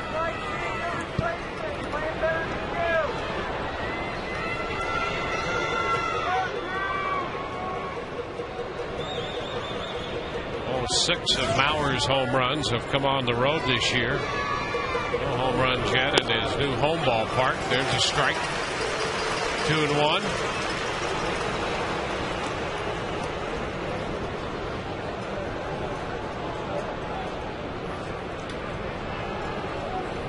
Rays led 3-1 after one, but the Twins scored a run in the third. They have one home in the seventh. Bauer fouls a fastball out of play the other way, and the count is 2-2.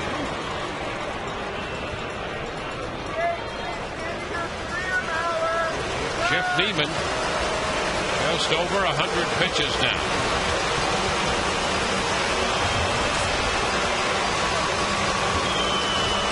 Battled through some tough innings tonight, too.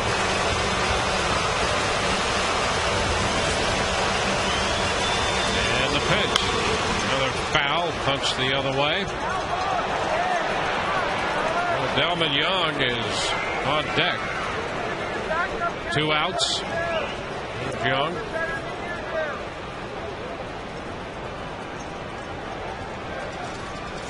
Neiman trying to finish off the 7th inning.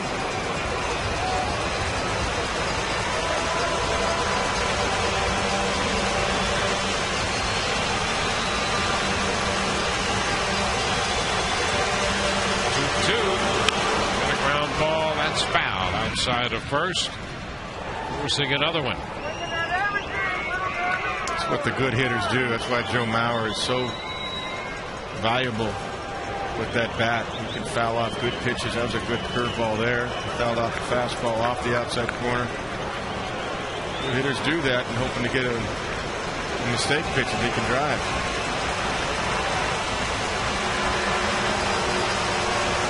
He lets the ball get deep on him too. He really tracks it well. The 2-2.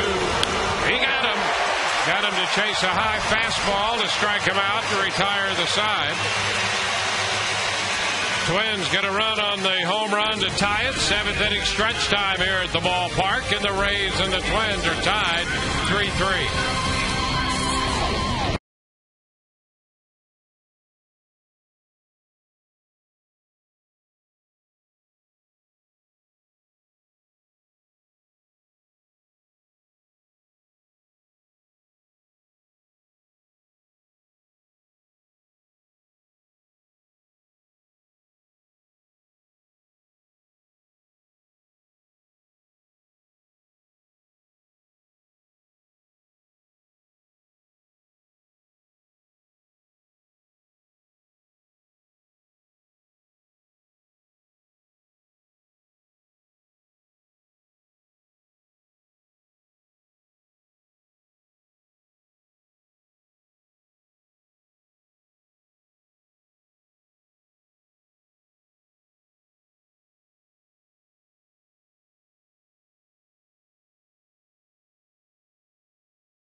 This game is tied as the Rays come in to hit in the bottom half of the 7th inning. They'll be looking at a new pitcher. Right-hander Matt Guerrero is going to take over. Jason Bartlett, the first man to face him. And the pitch is a strike. Good numbers again for Guerrero. 48 games, a 2.89 earned run average. 225 batting average against. And a breaking ball hit on the ground to second. Casilla takes care of that. Slider retires Bartlett. Kelly Shoppick is due, but John Jaso will pinch hit against Guerrero.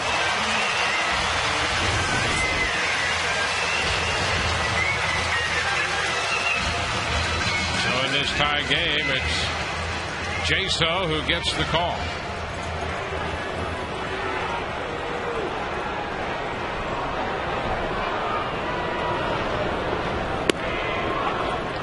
Pitch is a strike. Yeah, Joe Madden's going to unload his bench now and try to go for it against Matt Guerrero. Matt Joyce is on deck. The pitch is down. 1 ball and 1 strike. There's Matt.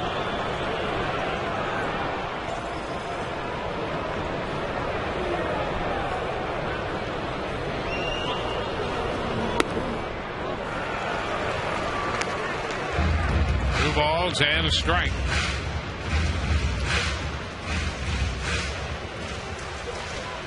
Jaso had a double in last night's game. And takes a close pitch. That's a strike on the corner. That's a tough pitch too. That's actually a good take. Not a whole lot you can do with that. Just off the outside corner. Got the call.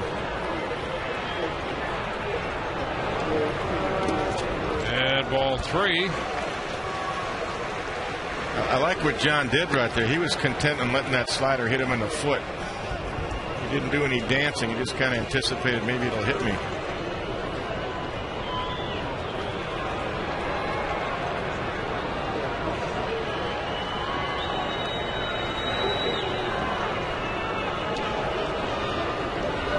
Three-two pitch is ball 4. So pinch hitting. Jaso draws the walk. The Rays get a base runner. Well, a nice at bat by Jaso. Rick Anderson on the phone. We get the bullpen up again. Jaso's aboard, and Matt Joyce has been announced as the pinch hitter for Kapler. And Joyce gets a good hand. He's had a great homestand. And today, by the way, is his birthday. Oh, Joyce perfect. is 26 today. So it's the perfect time to use him as a pinch hitter. And it's the 7th inning. Close enough. He likes it in the 6th and 7th. Well, he's up here, and he's 3 for 3 against Guerrero. A double, a triple, and a home run. All he needs is a base hit, but the Rays would take more than that if he's of mind thinking of extra bases. And I'm looking out there at the Twins outfield. I mean, they've got paint on their back. They are deep. Look at that outfield. Dillman Young in left. You can barely see Span in center. Kubel in right. And he takes a pitch down and in. 2 balls, no strikes. Mejadas is the lefty, and Brain, the right-hander. Well, that is your no doubles outfield defense right there.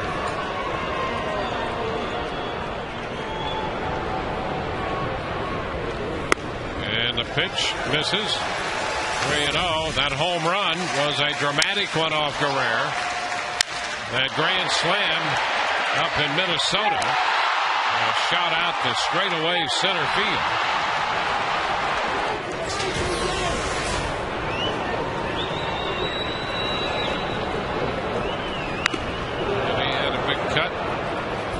That pitch. I like that he was allowed to swing 3-0. As hot as he is, it might be the best fastball he gets to hit out. He took a big swing at it. I like that. It's aggressive managing right there. And Matt, a lot of guys don't like to hit 3-0. He wasn't afraid of swinging 3-0 at all. Yeah, that grand slam was the capper in a 7-run inning for the Rays up in Minnesota. Now 3-1, and he walked it. So that pushes Jaso up to second base as Joyce walks. 2 men on here in the bottom of the 7th inning. 1 out, and B.J. Upton's going to be the hitter. Ron Gardenhire doing some pacing in the dugout. Yeah, he had his own stopwatch tonight also. Everybody's got a stopwatch. Well, here's Upton.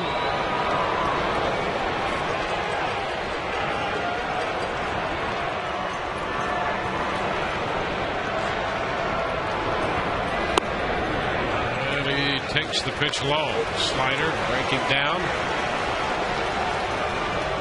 BJ looking for his first hit against this right-hander. He's 0 for 4 against him. This would be a good time for it. And another one down. Slider, and the count is 2-0. A little conversation now with Drew Butera right here. Shortstop Plouffe coming in as well to get square on the signs.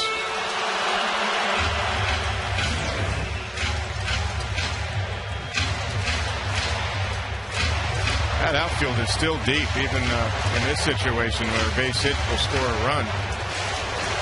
Extremely deep. If you look around left to right.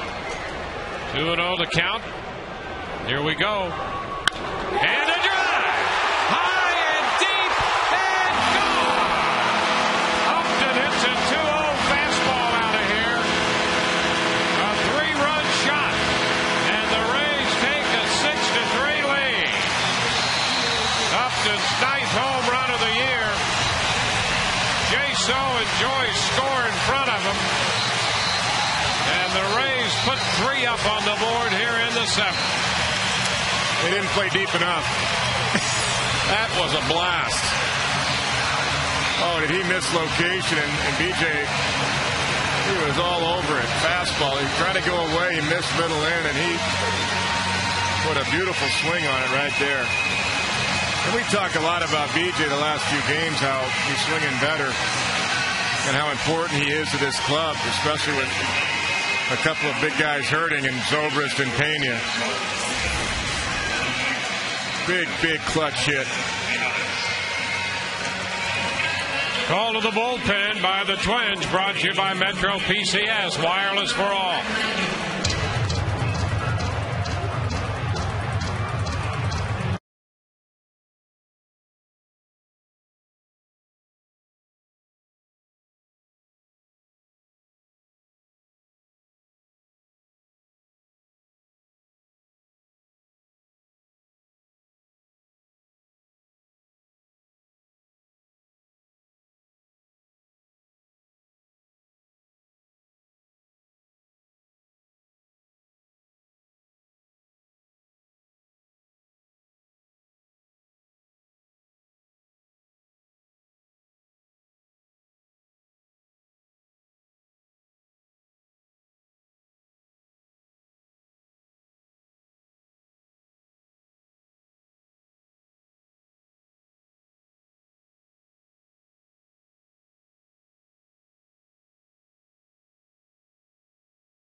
The left-hander, Jose Majadas, the new pitcher, and he takes the first pitch. Crawford does for a strike.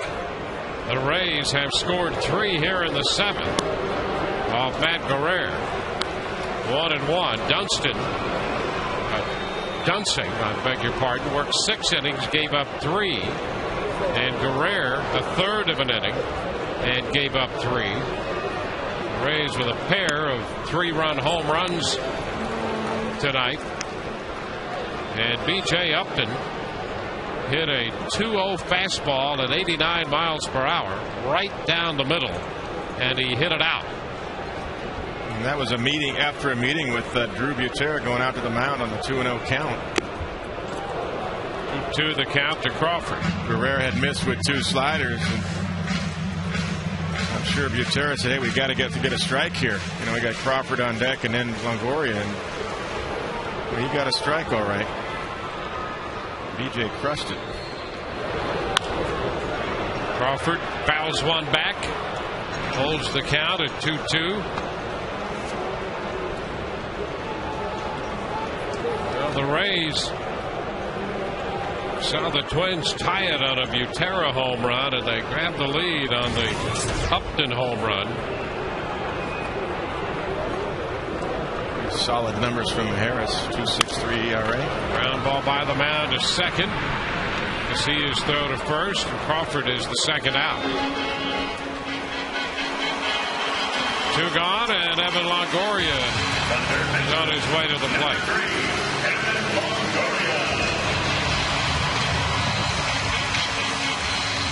You know, Joe Madden unloaded his bench, and both pinch hitters drew the walks.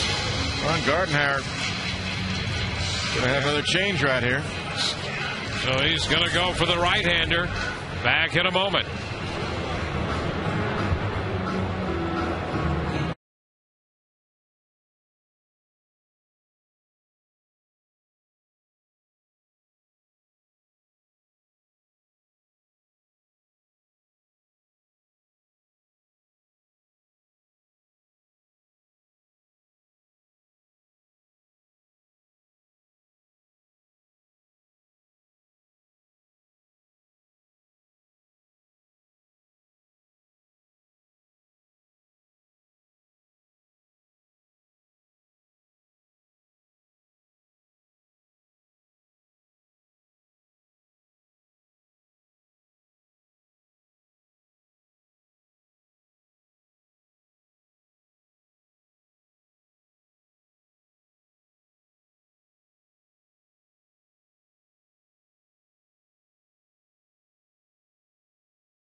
.6-3 Tampa Bay. Experience a Rays game from the all-inclusive Whitney Bank Club.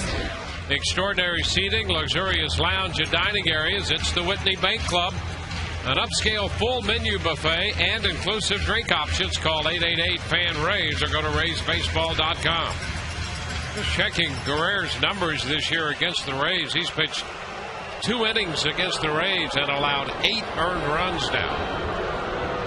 Well, he had command issues. I mean, he just didn't throw strikes. Jesse Craning again was in the game last night. Pitch is high to Evan, 1-0. And that's 10 earned runs in 15 innings of work for his career against the Rays.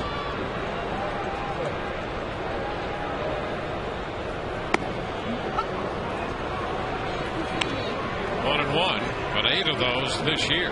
You know, Joe Madden got those lefties up there as quick as he could here in this inning. A pinch hit for Shopik and Kapler hitting 8-9. And I'm telling you, being a manager, you're seeing no lefty up in the bullpen, and you get those guys out as soon as you can because they have 2 lefties down there. And Harris was out here a moment ago, and the other one was Mayhay. And Joe, I think Joe might have. I don't know that Ron Gardenhire thought that you would pinch hit your catcher in this inning. Your second catcher, your only catcher left. Yep. You know, only Ron Gardenhire knows that. You have to ask him, but that was just kind of my feeling. I think it might have surprised him. And then Joyce, you know, because Pena and Zobrist aren't available really. So really, you only have Brainiac behind Jaso and Joyce, but you use your catcher in the 7th, and it's paid off so far. And who else would catch? The breaking ball line. Well, you'd have to get I know who Rodriguez in there. Yep, that's where I was going. You were thinking the same way. That's who it would be. Yep. Bobby Ramos had to run down to the dugout and give him a quick 5-minute lesson. Bautista has hit a home run in the top of the 9th inning for the Blue Jays, and that makes it 8-2. Top of the 9th, the Blue Jays over the Yankees. Swing and a miss. Longoria's out on strikes. Rays are finished in the 7th, but they pick up 3 on one swing of the bat from B.J. Upton. And so at the end of 7, it's 6-3 Tampa Bay.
As we head into the 8th inning. Now, the 8th inning guy, Joaquin Benoit, back in there tonight. He had a couple of days off, and Joe Madden said he'd also like to give Rafael Soriano back-to-back days off. We'll see what happens in the 9th inning. And guys, don't forget, as Delman Young leads off, that tomorrow is a website Wednesday.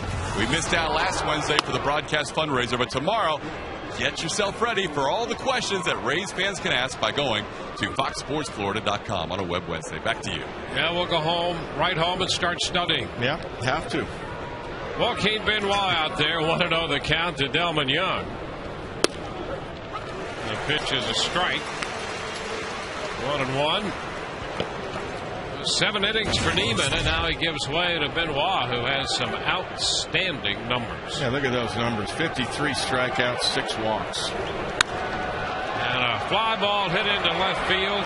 Crawford back just to the track, and he makes the catch. So Young is the first out in the 8th inning. A little bit off the end of the bat. John Jaso behind the plate. And Joyce in right field after pinch hitting and drawing the walk on his birthday. Were excellent in their at-bats. Very selective, very patient. We talked about that in the pregame show. How many pitches, especially Matt Joyce, how many pitches he sees. Kubel takes a pitch outside. 1 ball, no strikes.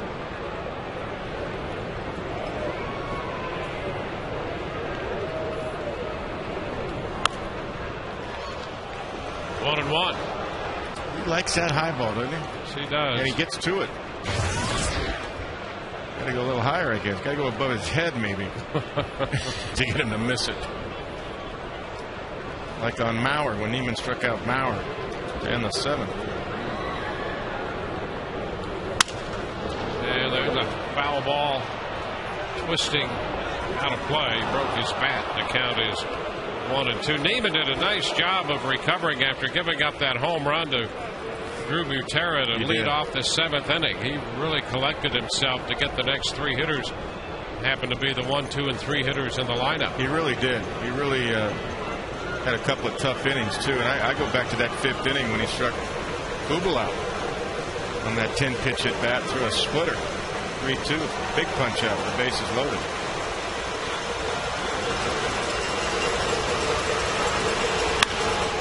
ball right side into short right. Rodriguez, the pickup and the throw. Safe the call, and Boyd Johnson, a great effort to try to stretch into foul territory and keep his foot on the bag.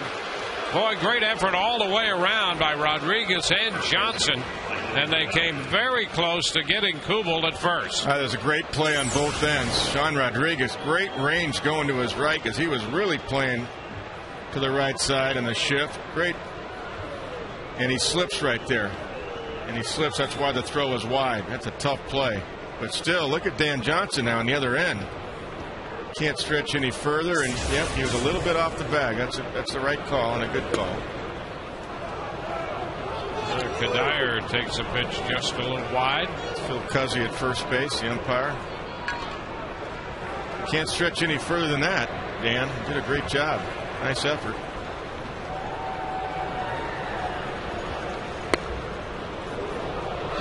So 2-0 the count to Kadire. Benoit got young. Kubel reaching on the base hit.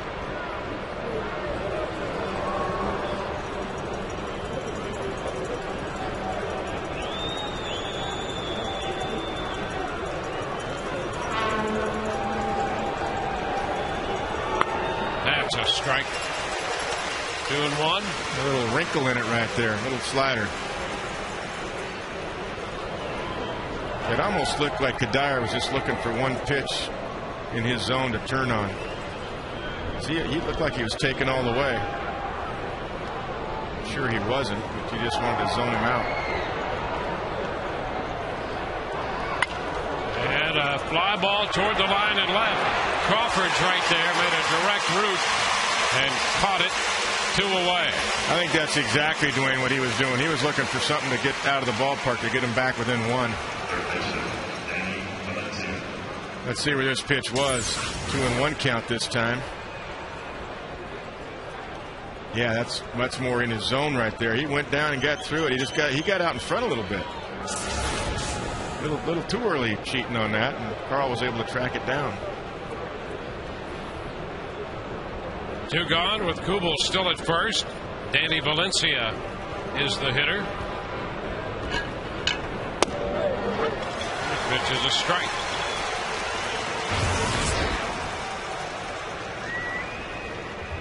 Valencia is an interesting guy. I've never really seen him before in person. Sometimes he swings at the first pitch, other times he works the count.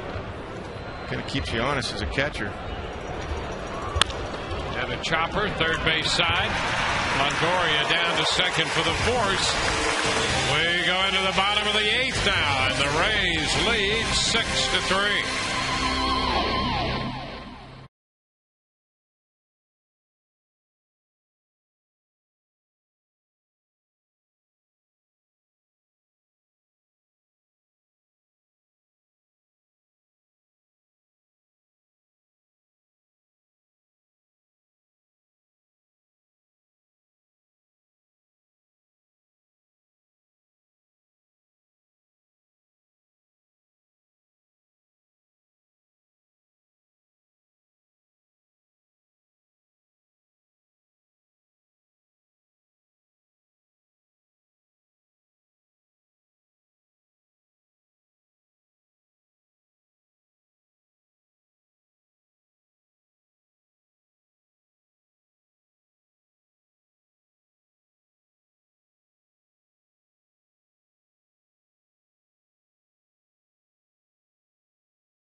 And all accounts and descriptions of this game may not be disseminated without the express written consent of the Tampa Bay Rays.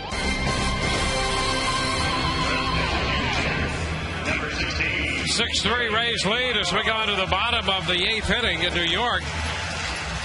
The Blue Jays have beaten the Yankees. That's an 8-2 final. Ricky Romero goes the distance. Just 2 hits. He's now 9-7.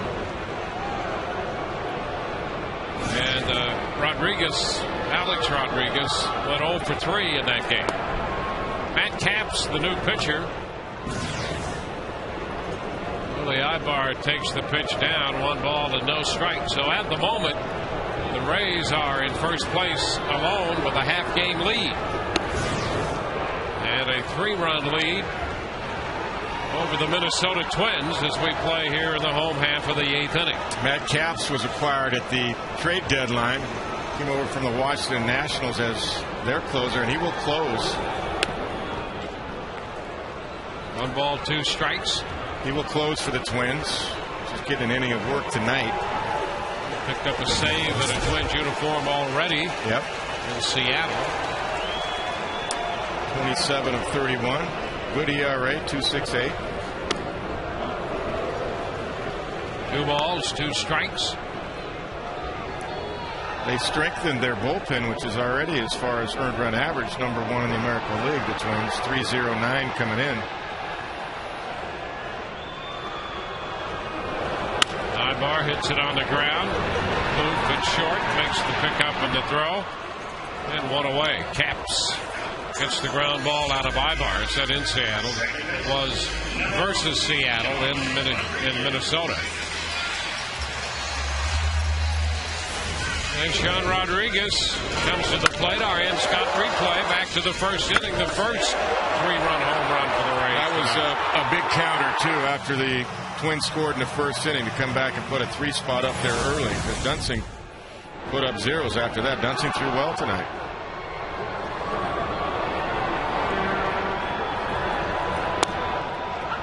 The pitch is a strike. The interesting thing about the 2 home runs the Rays have hit tonight, that home run that Sean Rodriguez hit was off Brian Dunsing off a changeup that was about 87. And Upton hit a fastball for a 3-run home run in the 7th inning, and it was 89. Exactly. Yeah, it was too hard of a change from Dunsing. 87 miles an hour. It's a pretty good 2-seam fastball speed. And BJ got a cookie, and he didn't miss it. 1-2 the count to Sean Rodriguez. You know, and I'm glad he was in swing mode, too. He had 2 on. He got the count in his favor. That's what BJ's capable of doing. Deciphering between when to work the count and when to let it fly. And he got a fastball down the middle, and he jumped on it. 2 balls, 2 strikes.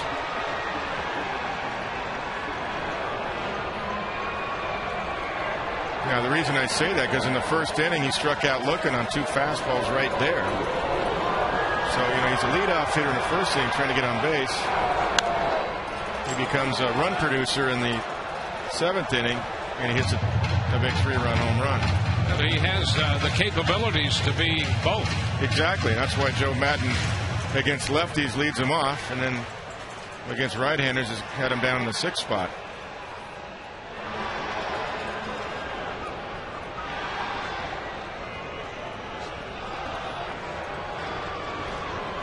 Two balls, 2 strikes, the count. This one is wide. 3 balls, 2 strikes.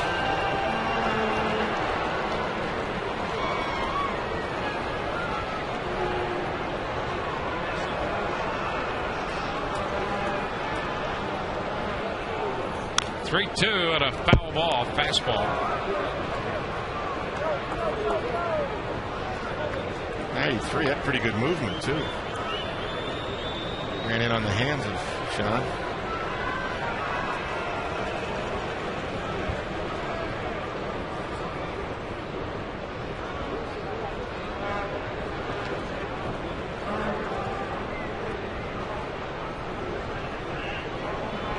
Cap stepping back. John Roush had been closing, and boy, he had picked up the slack for them as well. He did, yeah. When Joe Nathan went down in the spring. You a little issue here. Jerry Crawford here. And Crawford ducking down into the dugout in the runway with one of the trainers. So let's hope that Jerry's all right. He is the veteran crew chief. So we have a slight delay here in the bottom of the 8th inning. This is an opportunity tonight to check our poll question brought to you by Autoway. Autoway, if you need a car, truck, or van, who are you going to call? Autoway. Call 1-800-SHOP-AUTOWAY. Text 789-789 and make your choice. Dan Johnson, who, by the way, is on deck. Is he the bat the Rays need for the stretch run? TB1, yes, and TB2, no. Certainly they had a bat during the waiver period. Standard message and data rates apply. Well, whatever it was, he hustled it up. He did. Yep. Back with a full count on Sean Rodriguez.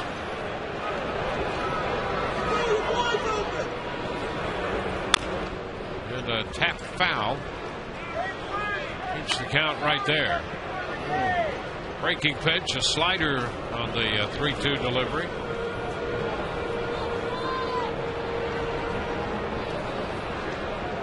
Soriano and Wheeler up in the Rays bullpen right now.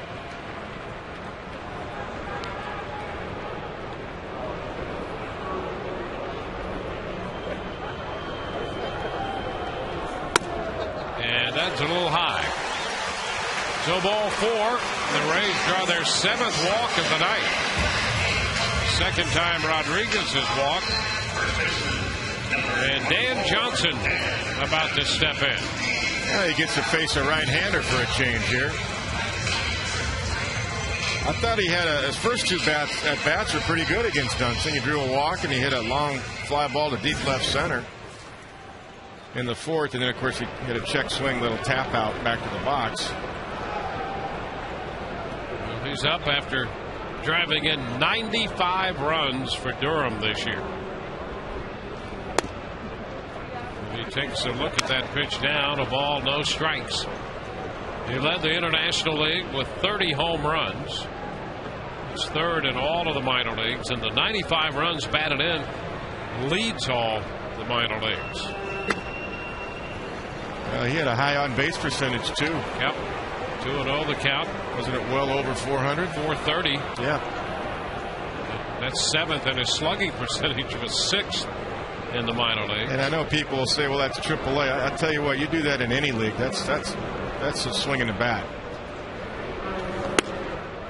And a good look at ball 3 outside, a fastball. I thought you made a good point, though. He played in Japan last year, and that is a tough league to learn how to hit in.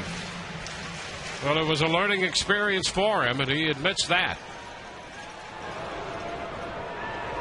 There goes the runner, 3-0. The pitch is a strike and a stolen base. Rodriguez in there. It's stolen base number 8 for Sean. That's the element of surprise right there. I've always loved to see a guy go 3-0 because the pitcher's not expecting it. Well, Sean just takes off. Gutierrez was ready for it, but there was no help by the pitcher there. He's just worried about trying to throw a strike and not a mistake to Dan Johnson. It's a good move. The Rays have a man in scoring position, trying to pick up a run to carry into the 9th. And the reason we saw 2 right-handers down there, Joe Madden would like to stay away, as Todd Callis said earlier, from Soriano. Like to have a 4 or 5 run lead, and then it would be Dan's job. I think Dan could close if he had to anyway, even if Soriano wasn't feeling all that good tonight. 3-1.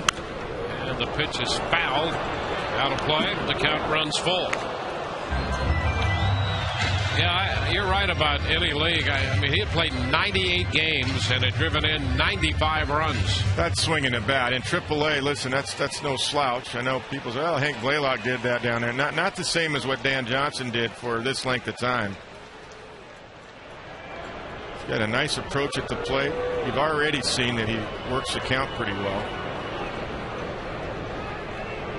Full count. And there's ball 4 inside. So a couple of walks here in the 8th inning against Caps. Just a reminder, as you know, franchise history made the opening day of this homestand when Matt Garza threw the Rays' first no-hitter. Here's an invitation to join Sun Sports August 5th. That'll be Thursday at 7 p.m. And we'll relive the moment.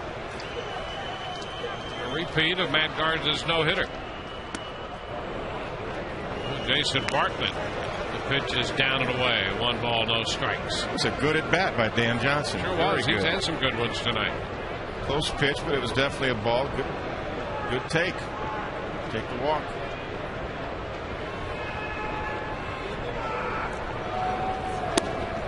Down and away for ball 2. You know, I can envision. We have a little appearance here by Rick Anderson, the pitching coach. I can envision the way Matt Joyce is tracking the ball. I could see him hitting behind Evan Longoria here until Pena gets back. And then Dan Johnson now gives you depth behind Matt Joyce. They could kind of fit into those roles. Yep. Well, the Twins talk it over on the mound. We should perhaps talk it over with Todd Callis. Todd, what do you got going on the postgame? Well, let's talk about it. I think we're going to have some Yankees highlights, Dwayne, in their 8-2 loss. I think we're going to have a Yankees team picture, which should be interesting to look at. And we'll hear from Joe Madden with his postgame press conference, plus some highlights and your guys' analysis. It's going to be a full Rays Live postgame show right after the game. Back to you. All right, you're going to do any photoshopping? Not yet. We're going to let the Yankees worry about that. All right. All right. Well, 2 men on with 1 away. Runners at first and second. And Jason Bartlett. Jason lines it into center. There's a base hit. Rodriguez is headed to the plate. He's going to stop, and now they're going to have Johnson caught. Throw back to second. Safe there. Rodriguez breaks to the plate, and he is out at the plate. Well, the Rays thought they might have had a run.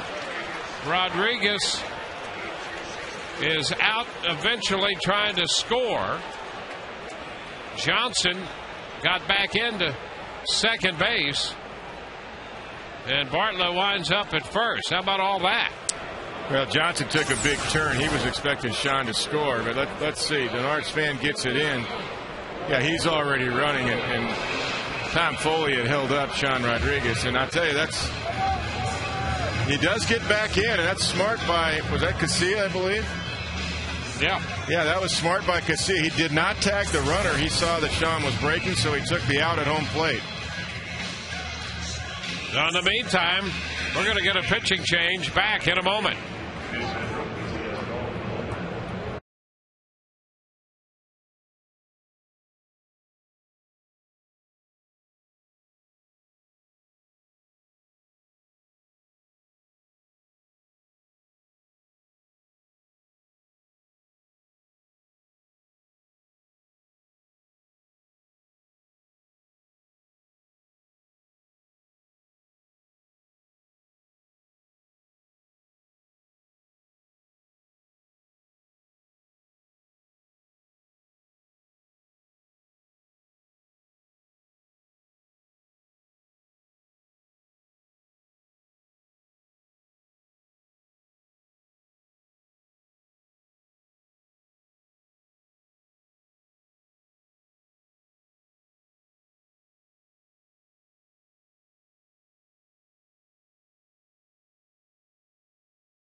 hand up.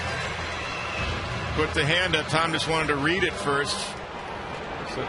So Dan Johnson can't run until he tracks and reads from Tom Foley what to do. That's a nice tag right there. It's a collision, but he's definitely out. So it's a base hit for Bartlett, and it goes 8-3, 4-2 on the eventual play at the plate. So Johnson's at second with Bartlett at first. Ron Mahay, the new pitcher, to face John Jaso. And the pitch is a strike.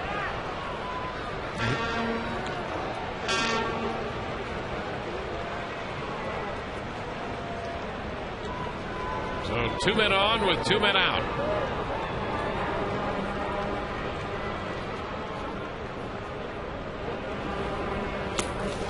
Jaso takes one down. Jaso walked in the 7th, pinch hitting for Shopping. Well, Mahay was in last night as well, so both lefties have been in tonight. That's why I thought earlier when Matt Joyce came off the bench, I thought Ron Gardenhire would have a lefty ready in the 7th inning. Ground ball to first, scooped there by Kadire. He steps on the bag, and the Rays, out of all of that, do not score. They get a hit and leave 2, and we go to the ninth. 6-3 Tampa Bay.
BB&T, best bank in town since 1872. And by AutoWay. If you need a car, truck, or van, who you going to call? AutoWay. Call 1-800-SHOP-AutoWay. Well, the Rays and the Minnesota Twins head into the ninth inning. It's 6-3. The Rays have hit a couple of 3-run home runs tonight. And they call upon Rafael Soriano to close this one out. Yeah, he's looking for save number 31. 190 earned run average, 183 batting average against. A nice 3-run cushion to work with. Trevor Plouffe is due up, but Jason Repko will pinch hit for him. Now he will bunt. He was a former Dodger. He checks the infield. He will drag bunt. He's a good one. Got a lot of speed. And the first pitch is too high. 1 ball and no strikes.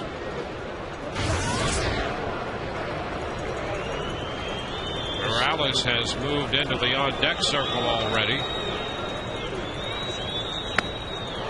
And that's a strike. 1-1. Jason Repko was a guy, if you look at Morales, pretty good hitter also. Repko was a #1 pick at one point with the Dodgers, and he got hurt a few years ago, crashing into the wall and tore his knee up and kind of got out of favor. Just didn't get a lot of playing time. 1-2. He missed the slider. Good depth in the slider, too. That's a nice one. Yeah, he was actually released by the Dodgers, and the Twins signed him to a minor league deal. Well, I think Joe Vavra, who came from the Dodgers, he knew a lot about him, too. And he chases this one and is out on strikes. Soriano strikes out the first man he faces. One slider better than the next. This one is a good 2-strike slider. Look at the depth on that. Jason he doesn't read it at all. Thought he'd see some fastballs off of Soriano.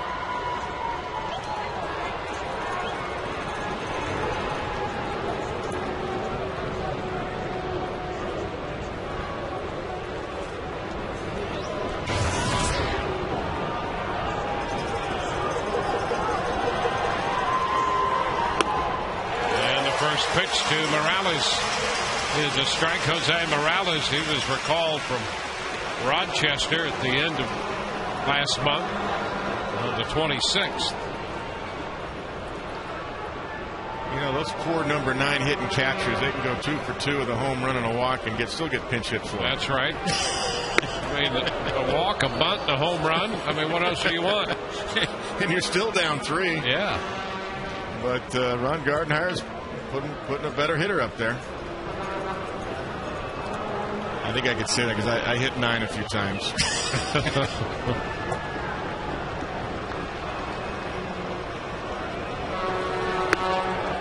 Pitch is inside.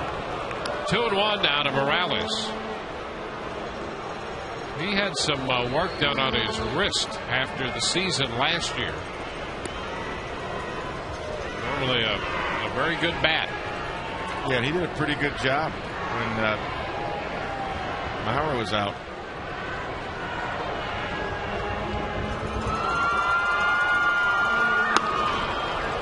It's upstairs. Fastball, and it's a 3-1 count. Take a look. Top part of the zone. Box tracks liked it. Jerry Crawford says a little too high. He's been pretty consistent tonight, though, Jerry. Both sides of the plate. 3-1. And a foul back. Challenge him with a 3-1 fastball. So we're full up. 3-2. The only ugly call tonight was on Longoria, that curveball that was pretty far outside. But it wound up behind the plate, just got over it.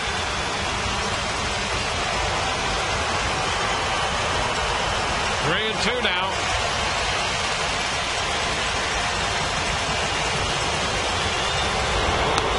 And ball 4 is high. Morales draws a 1-out walk and will go to the top of the order now. It's one thing managers hate to see. And that's 4 times that the number 9 spot in the batting order has been on base. Utera we mentioned, and now Morales. That was a nice at bat. And they have Span up here now with Tomey already on deck. And that's why Ron Gardenhire went for the better hitter. He wants to give Tomey a chance to get to the plate with a couple guys on. Span has been on twice with a double and a bunt single. He was walking up to bunt that one and takes the pitch high. 1 ball and no strikes. And if he had bunted that one, he might have been out of the box. I'm sure he would have been. Yeah. He was just walking toward the mound. Which he would have been out, called out.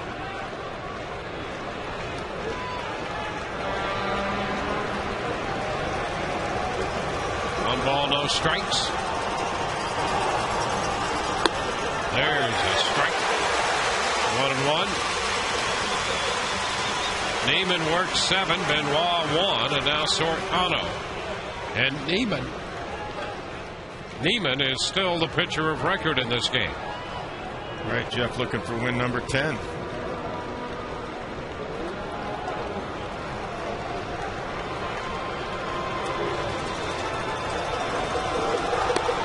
That's just a balls and a strike. What do you think? Close again? Let's take a look. This looks like a slider. It is.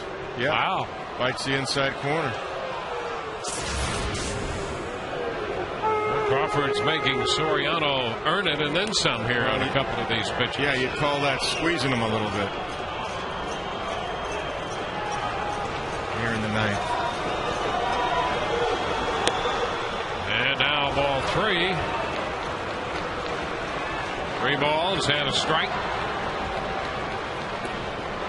Soriano sauntering around the edge of the mound. Jim Thome is on deck.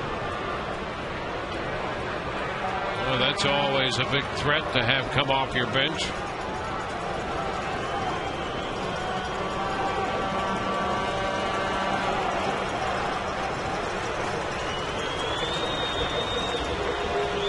And a ground ball foul. Runs the count to 3-2. You got to make him swing the bat. That's for sure. And hope you can make a good pitch and get Span to hit it at somebody. No walks. Full count to Denard Span.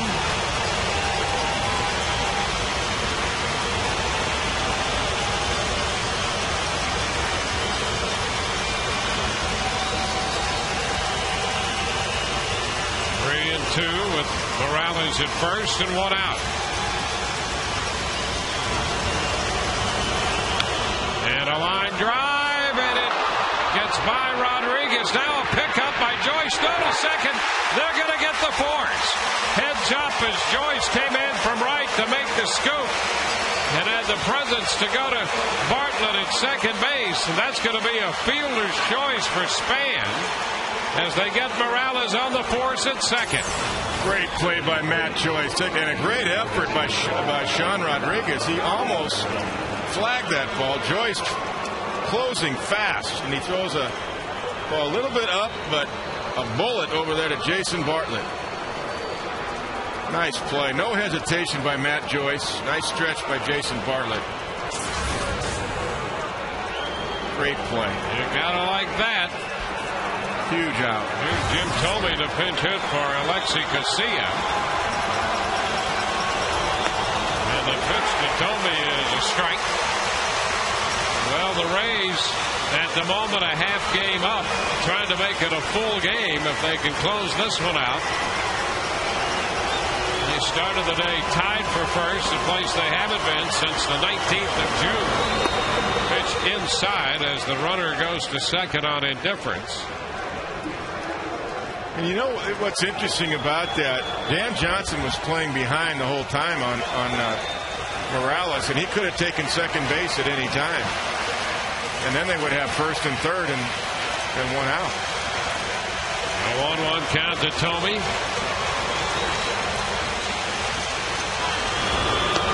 He went. That's a strike. 1-2.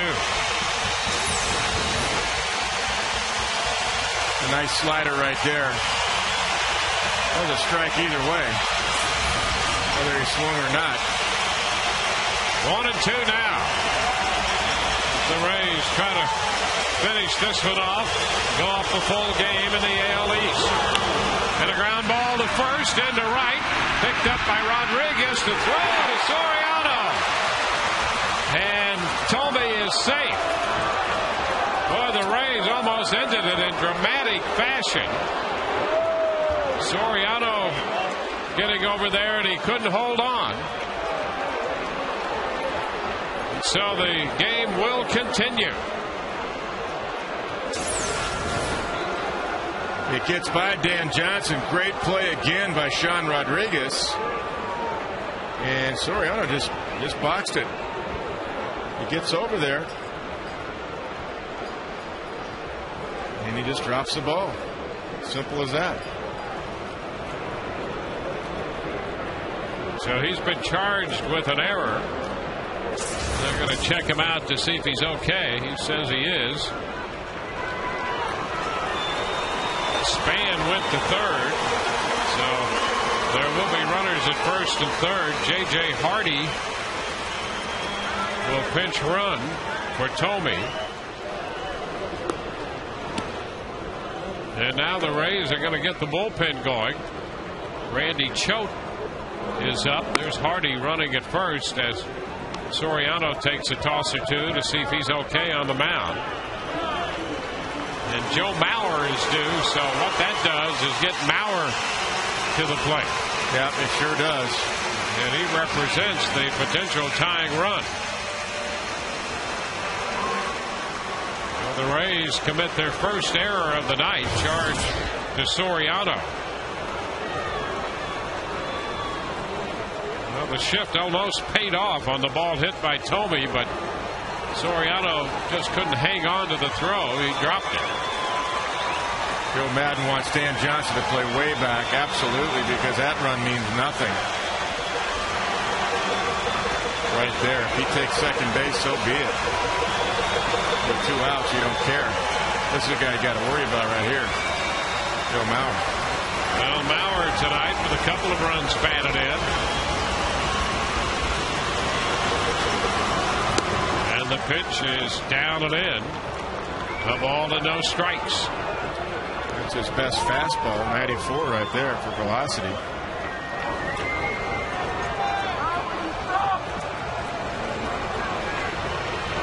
Two men on, 2 men out. Mauer in the batter's box. And a base hit into right field. That will score Span. Hardy's going to go to third as Mauer drives in his third run of the night, and now it's 6-4. So Mauer a 3-hit night and 3 runs batted in. Yeah, and some balls hit hard here off of Soriano. The last couple at least. Tomey and now Mauer. It's a slider up and out over the plate, and he's lucky that one didn't get in the air because that was a cookie. Big swing by Mauer. He hit it well, but that pitch had home run all over it when you see it up in the zone like that. And now it's Delman Young, who came into the game hitting .433 with men in scoring possession.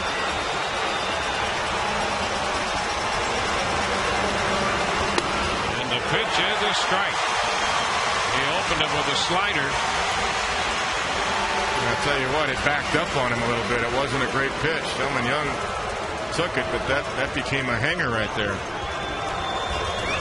Get that ball down and away. And a foul ball. I'll tell you, that was danger. Another hanger. Yeah, he's fortunate right there. 2 in a row. Delman took the first one. He said, I'm not taking this one. That's a home run swing right there. You got to bury this ball down and away, and Jason has to block it. You got to really make an effort to get on top of it now and drive this pitch down in the zone. 2-strike pitch and a chopper toward Bartlett. He'll pick it up, fire to first. Got him! And this game is over. Close play at first. Bartlett to Johnson. Young is retired, and the Rays win it 6-4. And they go into first place by 1 full game atop the American League's Eastern Division. 6 runs, 6 hits for the Rays, 4 runs, 10 hits for Minnesota. And the Rays win their 67th game of the year, 67-39. New York 66-40. And so the Rays get back into first place all alone with a victory here tonight over the Minnesota Twins. Take a look at the last out, and it was a tough play and a close play. 2 things. A better slider by Soriano, but a nice play by Bartlett. Charging, gets himself under control and gets plenty on the ball. And yes, he does. He just does get Delman Young. Get down the line pretty well. Just does get him. Bang, bang. A little scary there in the 9th, but never any doubt. And the Rays win it 6-4. Let's go to the field and Todd Callis. Dwayne, 6 runs on 6 hits. You can do that when you get a couple of big 3-run home runs, including the one that ends up winning the game for the Rays out of B.J. Upton. B.J., before we talk about your home run, Just another extra base hit to right field before that, or base hit to right field before that. Seems like when you get that base hit to right field, that really frees you up, and that happened the next at bat. You know what? I've been trying to simplify things the last couple of days, and it's been working out so far. So hopefully, I can continue to do what I'm doing. Extra base hits down 4 straight games. By simplifying, it seems like you feel better locked in at the plate. I'm getting there. I won't say I'm locked in, but I'm definitely feeling better up there, and try to do anything I can do to help this team win and catapult us into October. When you have a tie game and you have a 2-0 count, runners on, is it hard not to get too anxious and sit back and wait? Because it looked like you did that nicely tonight. Yeah, definitely. In those type of situations, you can't try to do too much. You got to stay within yourself, and it's kind of been a problem I've had in the past, and been really working on it this year, and it happened to work out. Take us through that home run with the 2-0 pitch we just talked about. He threw two pretty good sliders, and I was looking for a pitch in the zone to hit, and I got it and took advantage of it. Yes, you did. And that one was the winner as the Rays took a 6-3 lead, would win it 6-4. You guys are playing very well right now at home. That wasn't always the case this year. 6 out of 7 before the All-Star break, and now you guys have gone 9 games with an 8-1 mark this homestand. You guys feel a lot better in the Trop than you did earlier in the year? You know what? I don't know. There's no method to the madness. We're just playing good baseball right now, good team baseball, doing the little things to win, and coming up with some big hits, and that's all you can ask for. The season ends 2 months from today. Is it too early, or do you guys take a peek at what the Yankees are doing during your game? Obviously we look up there a little bit, but it's still too early. There's a lot of baseball left to be played, and we got to, like I said, continue to do the things we're doing, and hope for the best. Well, you're in first by yourself, at least for tonight. Congratulations on that, and a nice job tonight. Thanks, BJ. Thanks, TK. BJ Upton, 3-run home run, base hit to right field. Rays win it, guys. Back to you. All right.